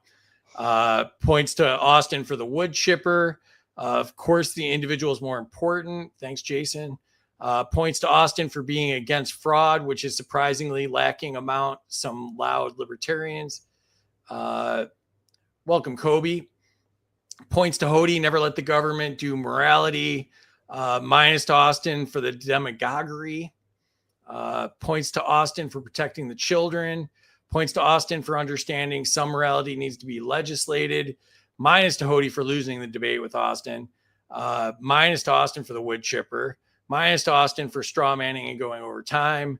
Notice how Austin talks faster when he's debating. Hashtag reflexes. The dude is legit and can talk for sure. Points to Hody. I was a foster kid. You have no idea what I've seen. Points to Hody. He won the debate. Points negative to Austin for trying to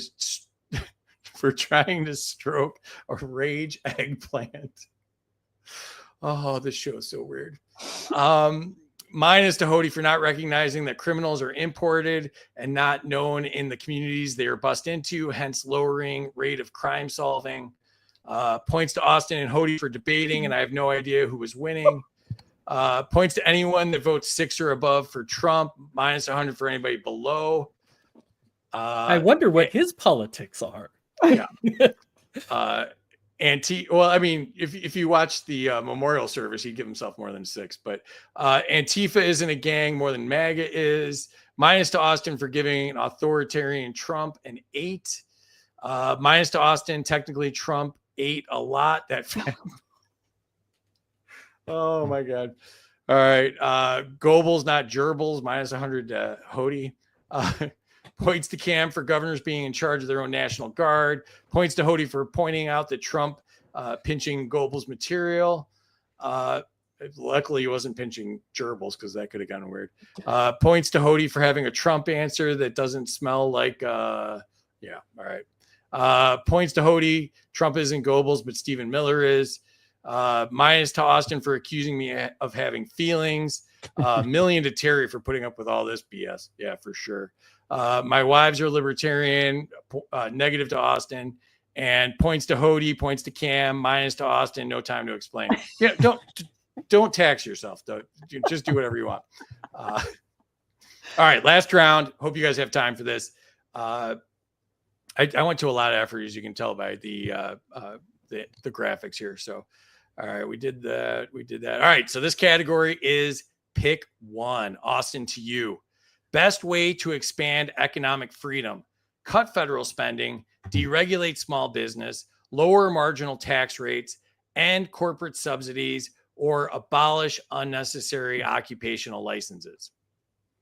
Great question and great answers. Deregulate small business is the best way to expand economic freedom. And the reason why I'm so confident of this answer is because the fight that Vivek Ramaswamy and Elon Musk had over Doge and the direction of Doge ended with Vivek Ramaswamy getting shown the door. Elon Musk bashed his head up against the wall trying to cut federal spending, burned every bridge that he had, and ultimately was not able to get the Doge cuts that we really wanted out of the federal government. Vivek Ramaswamy got kicked out because he said that we should have been focusing on the business regulations and the regulations in order to try to grow our economy. I think that in terms of what is possible, what could we actually accomplish, when you make actual spending cuts, that shows people, oh, we're going to experience some pain right away. But when you talk about cutting regulations, that hurts people far less and gives us an economic boost very quickly. I think cutting small business regulations is the fastest, shortest way for us to get to where we want to go, which is to get to spending cuts. Great answer. Camellia, to you. Ways to achieve energy independence. What's the best one? Oil and gas, nuclear, renewables, decentralized grids, or local energy?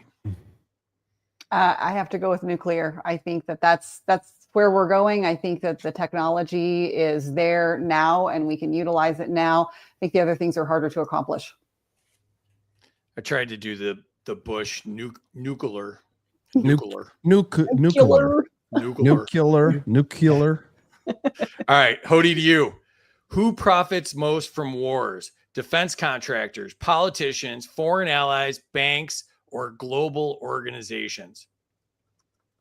Well, politicians was going to be an easy one, but then you pop up global organizations, which includes politicians. So which sets of those politicians benefit more? I guess I'll just go with the generic politicians answer. It is obvious why. Listen, one thing that libertarians need to stop doing is assuming that the people in charge are stupid, right? We are, even though this is called Are You Smarter Than a Politician? And we all are, don't get me wrong. That's actually not a low bar. That's actually a very high bar. These people are well read. These people have studied. They know what they're doing. They're not stupid when they don't solve rape cases. They're not stupid when they don't solve murder cases. They're not stupid when they get us involved in all these wars, which is pertinent to this question, right? They are doing it on purpose for their benefit. Are the rest of those things doing? Now, those are profiting from wars, don't get me wrong, but they're along for the ride. Politicians ultimately are the ones directing these wars, how they happen, when they happen, messing up our culture so that we are in a place where these wars can happen because they love it. Listen, the capitalists warned us in the debates with Keynes v. Hayek, right? They warned us, hey, this is going to result in perpetual war. 1984 happened. They were right. All right. Austin, to you. Best route to lower prices fast. Slash tariffs, remove regulatory bottlenecks, unleash domestic energy supply, end corporate subsidies, or balance the budget? Oh, man. Great question, but the answers are hard. If you're talking about lowering prices fast, if speed is really the key factor here, then cutting the tariffs would be the way to go. That's something that can be done unilaterally because they were imposed, many of them unilaterally, even though they're supposed to only be imposed by Congress. But the fact is that the steady increase in prices that we've seen over the past several years have a lot to do with the upward pressure on prices that come from the political angles. The other answers that were on the list, they kind of go through the sluices a little slower, and you don't see the economic impact right away. But if you cut tariffs, you're cutting taxes. Prices are lower, then you're gonna see results from something like that a lot faster. All right. Camelia, to you. What holds back innovation the most here? Okay. So regulation, taxes, monopolies, subsidies, or fear?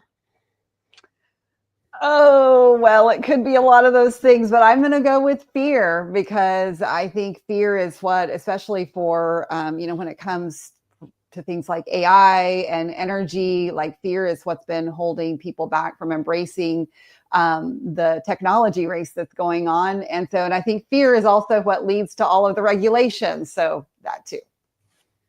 All right. Hody, to you.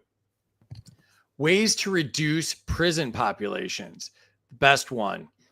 Legalization, sentence reform, deportation alternatives, bail reform, or pardons.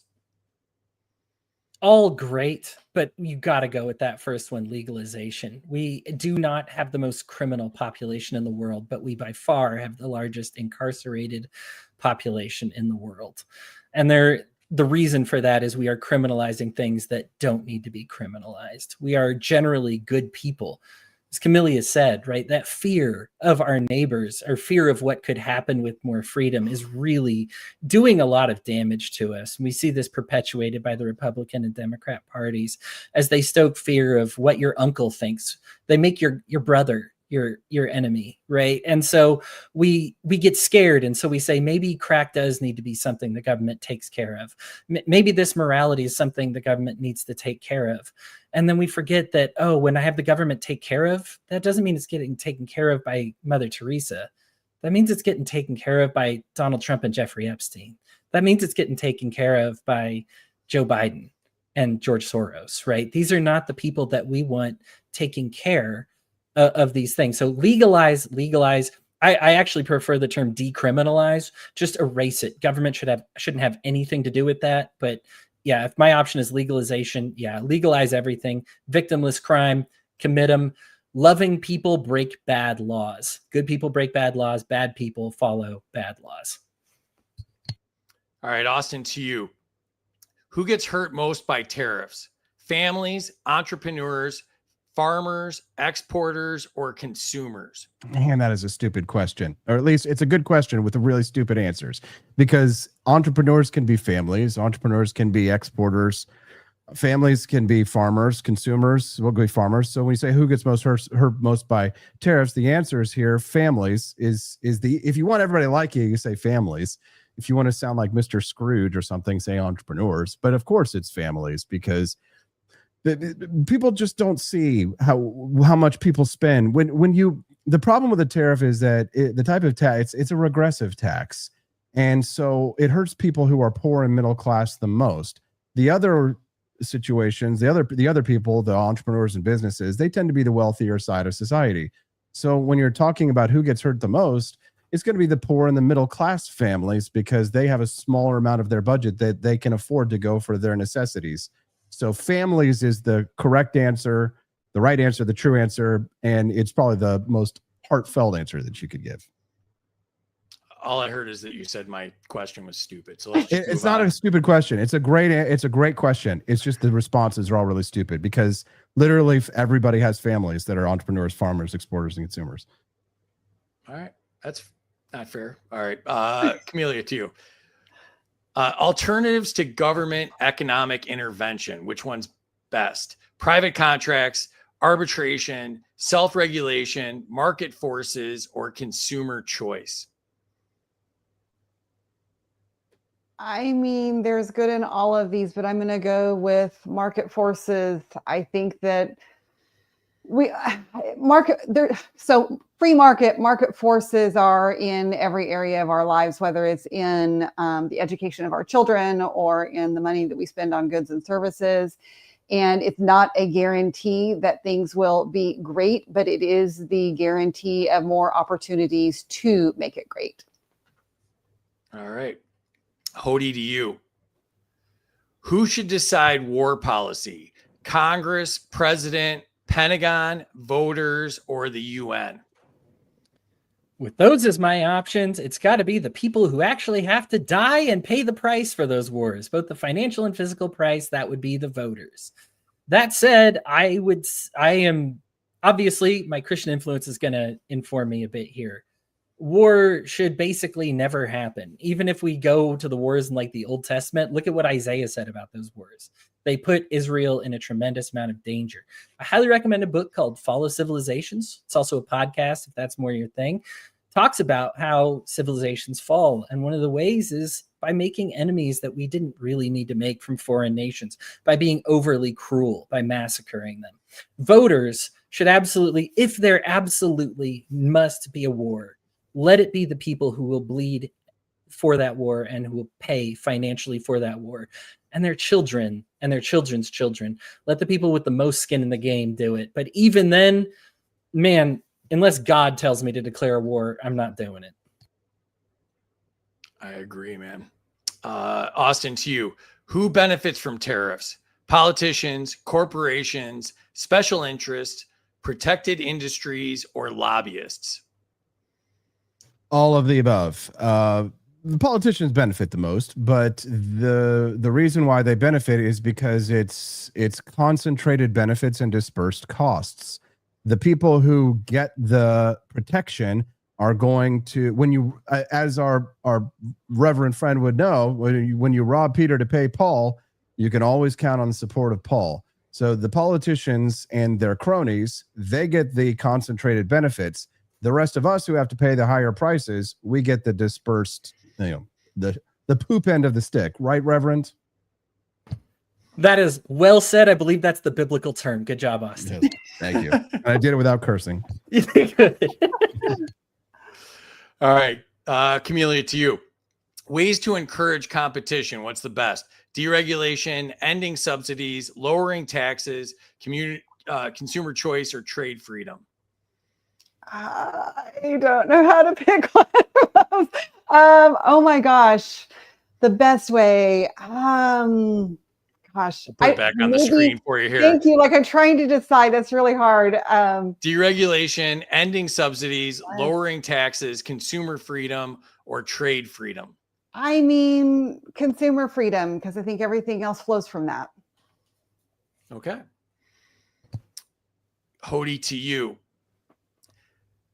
How victimless crimes affect freedom the most? Police state expansion, loss of rights, overcrowded prisons, distrust of law, or targeting of minorities? Loss of rights. I mean, there is no more. All those are pretty good answers. Again, you've done great with these questions, Free. But appreciate that. Yeah, but listen, what does your right to life include? Life, liberty, pursuit of happiness, property, right? Like these are core, and this is what gets taken from you when you were thrown into a prison for committing a victimless crime. Listen, I have compassion on a lot of the people who are victims of victimless crime. Appalachian was in the chat earlier, and he talks about how like fentanyl has damaged his community. I absolutely relate to that. I understand. I don't want to come off as discompassionate for people that are committing victimless crimes, but they themselves are still victims, right? Like we still feel for them. The thing is government's just not the right way to do it, right? Like blowing people up without a warrant, especially people that if it weren't for leaked signal chat, we wouldn't know that they're just cool with leveling an entire apartment building or a hotel because they think a terrorist might have walked in there at some point. Yeah, let's kill a few hundred people, whatever, as long as we get the terrorist in the end. This is something that we just need to say, listen, if unless there is a specific victim and you have actually violated that victim's rights somehow, government has to stay out. All right. We only got a few more left. I hope you guys can go a little longer. Austin, to you. Best way to keep America safe? Strong economy, non-intervention, free citizens, local control, or defensive strength? Free citizens, always free citizens. The more capability that we as individuals have to be able to make decisions for ourselves, the better off our collective security will be. If you want to protect the rights of the collective, look no further than the individual. All right. Camellia, to you. Who should control education? Federal government, state governments, local communities, parents, or students? Thank you for this super, super easy question. Yeah, exactly. Lucky. Absolutely, 100% unequivocally parents. No explanation needed. We do not co-parent with the government, and it is beyond me why this issue is not more important to conservatives and libertarians alike, because we have generations of kids being indoctrinated and not being taught to think for themselves, and it shows. All right. I think you're just making the questions look easy. So kudos to you on that. Hody, to you. Alternatives to deportation, work programs, path to citizenship, fines, local jurisdiction, or charity sponsorship?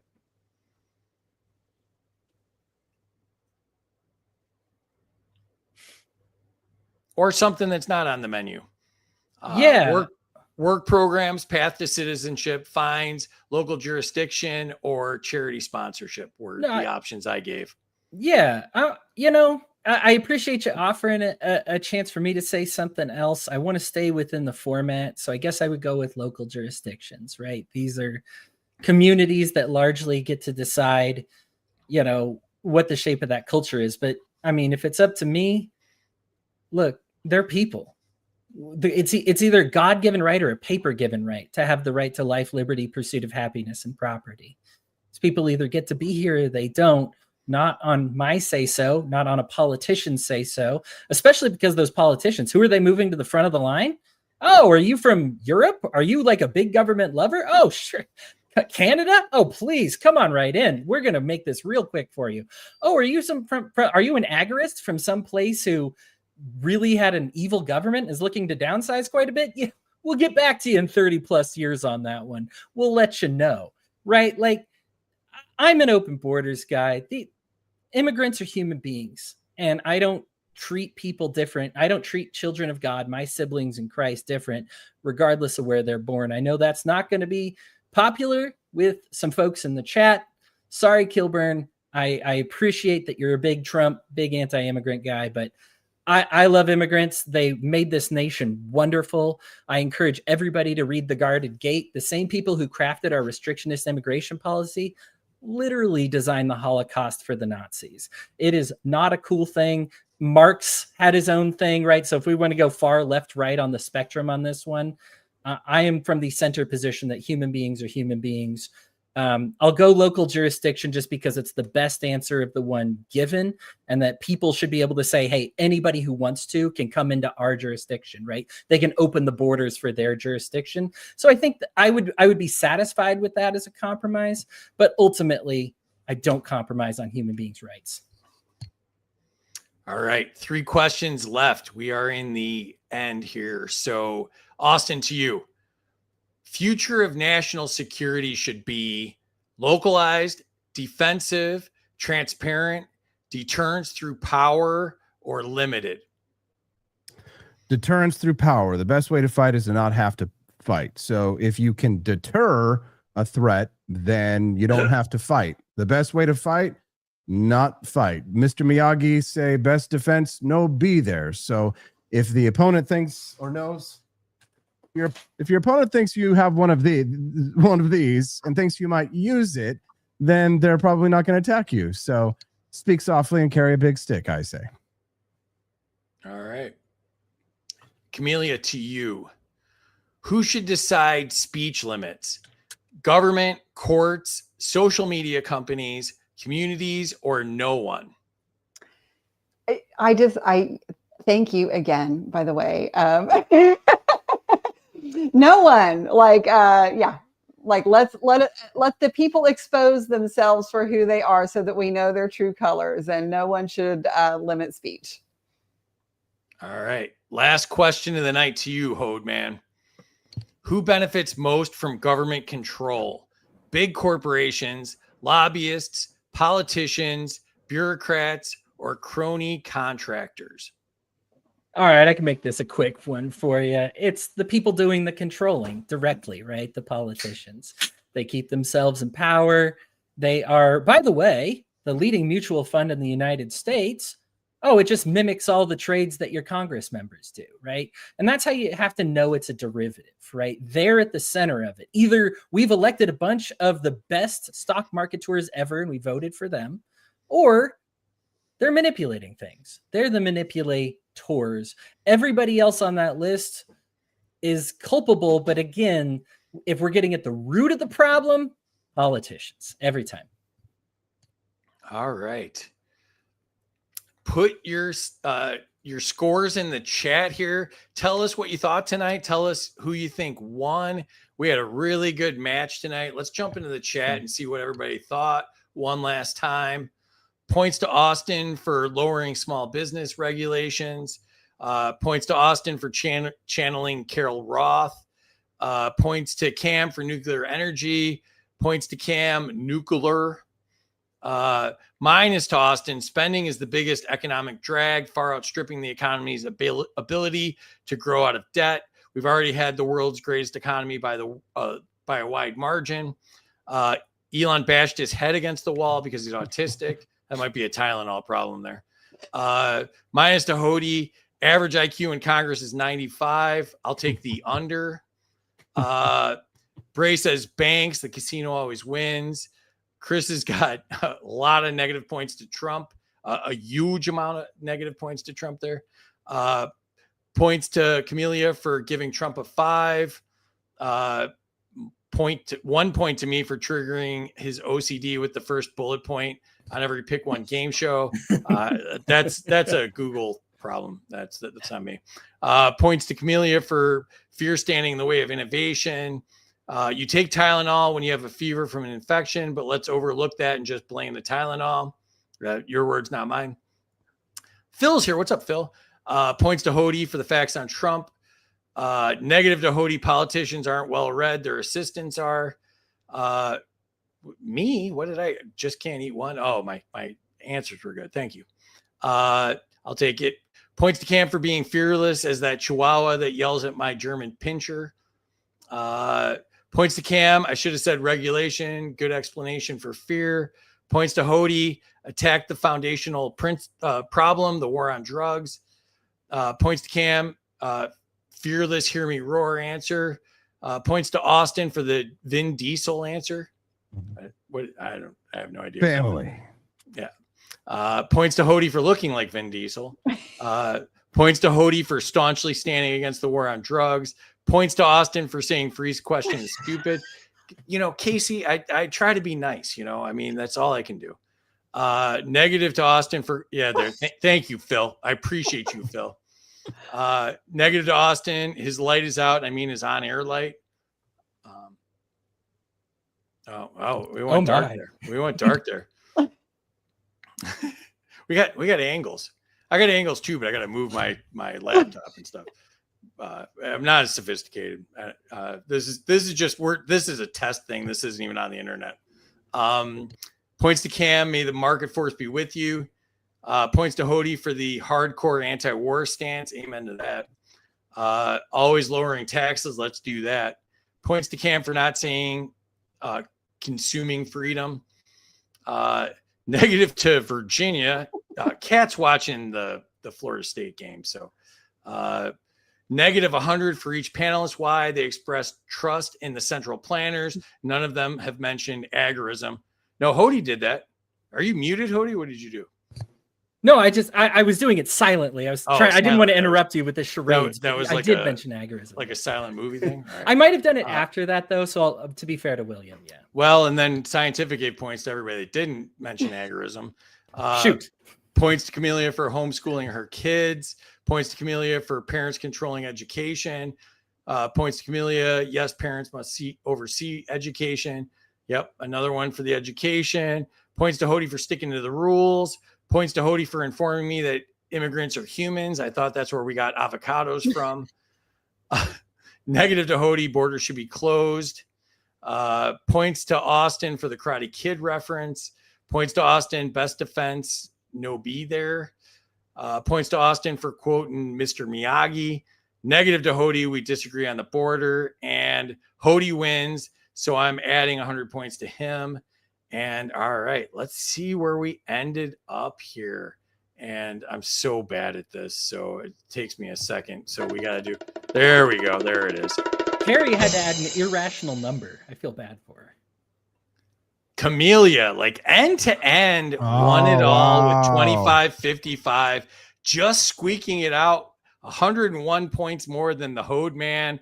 And then Austin, unfortunately, got nuked while holding a nuke pillow, which is a new low for the show there, and with 1580.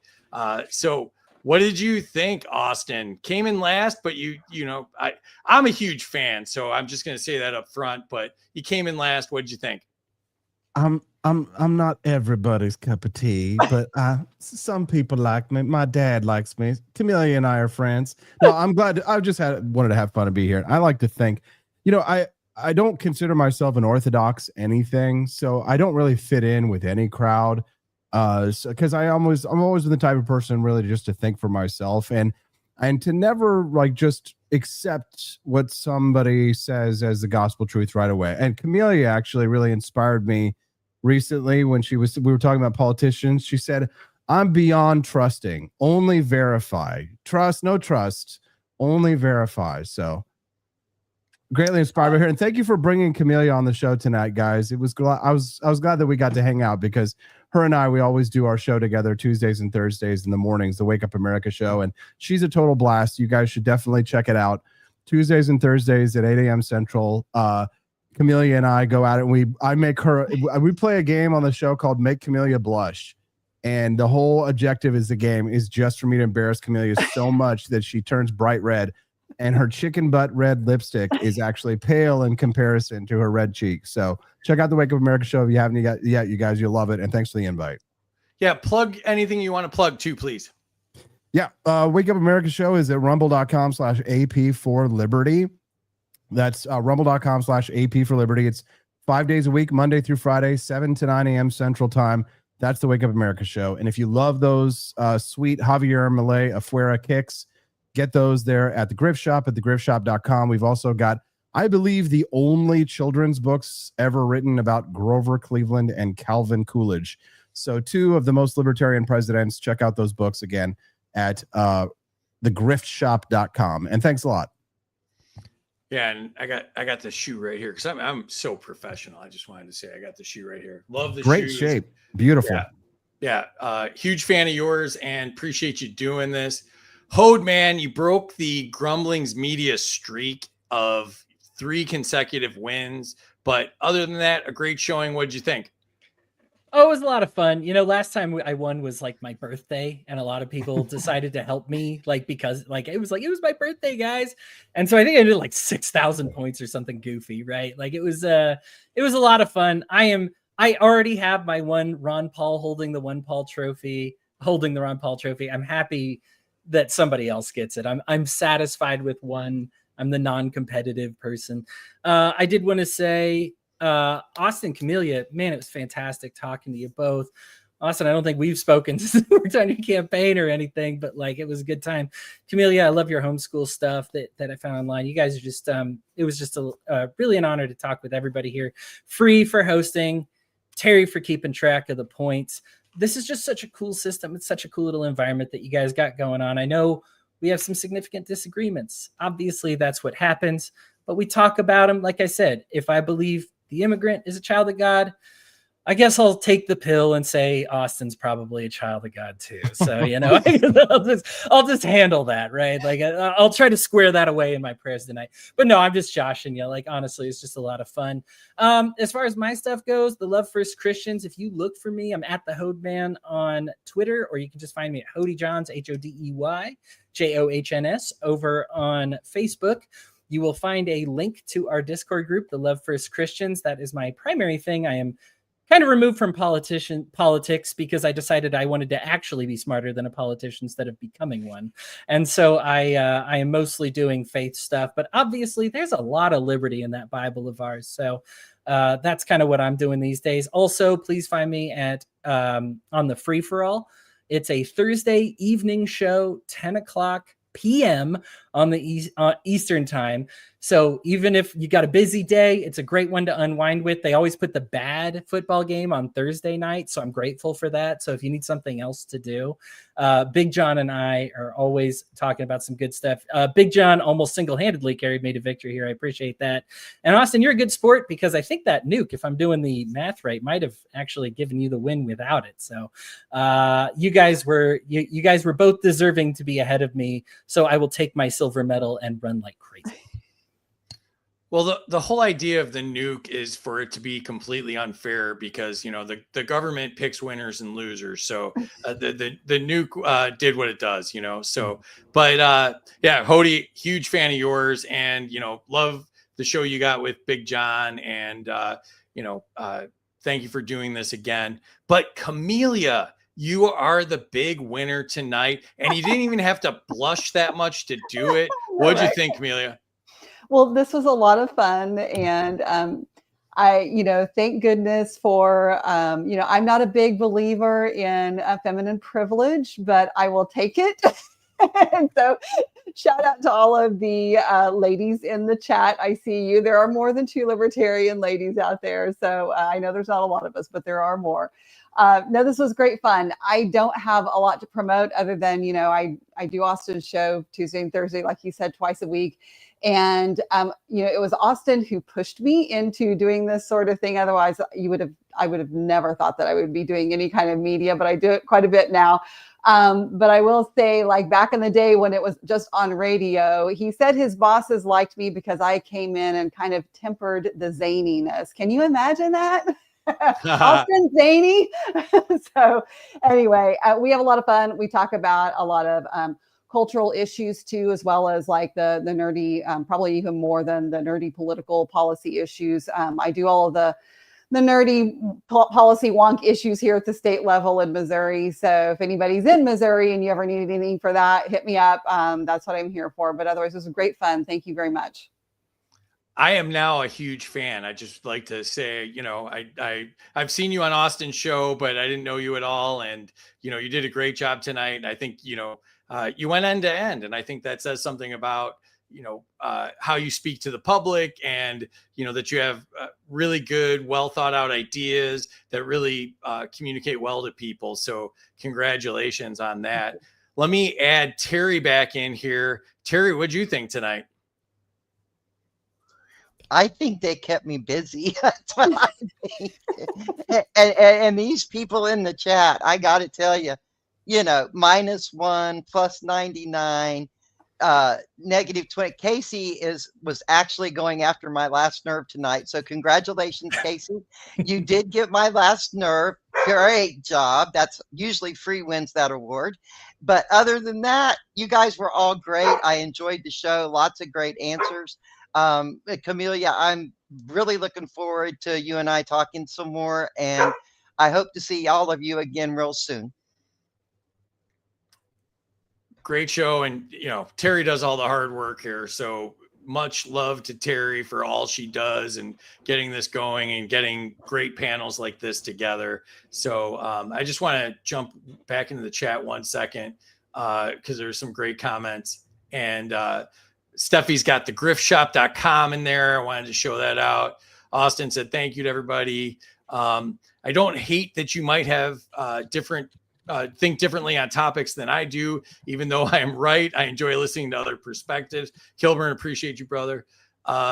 This was fun. Thank you. Oh, that's you, Camelia. All right. Great show. Much love to Hody for sticking to his convictions. Well done. Tonight's questions were the best I've ever written. Oh, wow, I appreciate that. They were great. Great answers by Hody. Yeah, Casey, buy the damn shoes, man. Stop being cheap. Cam's fantastic. Yeah, a lot of good love here. Oh, Hody's fired for losing tonight. Shoot. So, yeah. Yeah. So he bailed. So let me just I got raptured. Raptured is the Christian term for it. Terry, who's on Tuesday? Do we know, or should I not ask? Actually, Tuesday is going to be fantastic because we're going to be doing a special on the Second Amendment, safety, and we're going to have also on safety and hopefully on women's safety as well, as things are changing very rapidly. And Maj Toure from Solutionary, he is the Solutionary, and he is fantastic. And joining him is going to be Eric. And Eric goes by Iraq Veteran, and he's also a very, very well-versed person in the Second Amendment. So it's going to be really great. We're looking for a very strong woman. I have 3 requests out for that. I would like to have somebody that specializes in women's safety and women's rights in the Second Amendment as a combination. So by the time I get her, and trust me, I will, it's going to be fabulous. And I like to talk about women's safety in today's world. So I'm really doing double time trying to get the right person on there. Awesome. Yeah, we're doing all 2A on Tuesday, so that'll be great. I just want to show these one more time. You can follow Austin on X at AP for Liberty. Check out the store at forlibertyshop.com and check out the Wake Up America show, and you can make donations there. It's a great show. And I just want to say one more time, I'm a huge fan of Austin's, and I would have gladly voted for him. And, we might, between the panelists, I agree 90+% on everything that was said. We should, really unify on our commonalities, not our differences. And so I just want to point that out. And Hody is at the Hodeman on X, Grumblings Media, freeforallshow.com, and check out the Love First Christians on Discord. And our winner tonight was Camelia, and she's the legislative director for Americans for Prosperity in Missouri. And she's Rare Camelia on X. And check her out on, I think she said Tuesdays and Fridays on Austin's show, Wake Up America. So, and one last thing, check out intro.zano.org. We appreciate them sponsoring us tonight. You can follow me and Terry at Freedom for Us for All. And Terry is Bats T76. You can get our swag at Freedom Superstore. Check out our YouTube and our Rumble. We'd love to get those going. And you can also now subscribe to me on X if you want backstage access to, you know, the wonders of what is this show. You can subscribe to me and get access to that. So any closing thoughts from anybody? I love y'all. You're the best. Yeah. This was great. Appreciate you all. And the chat was awesome tonight. Really thank you all for doing all you do in the chat. You guys make it so much more fun. And we will see you Tuesday at 8 p.m.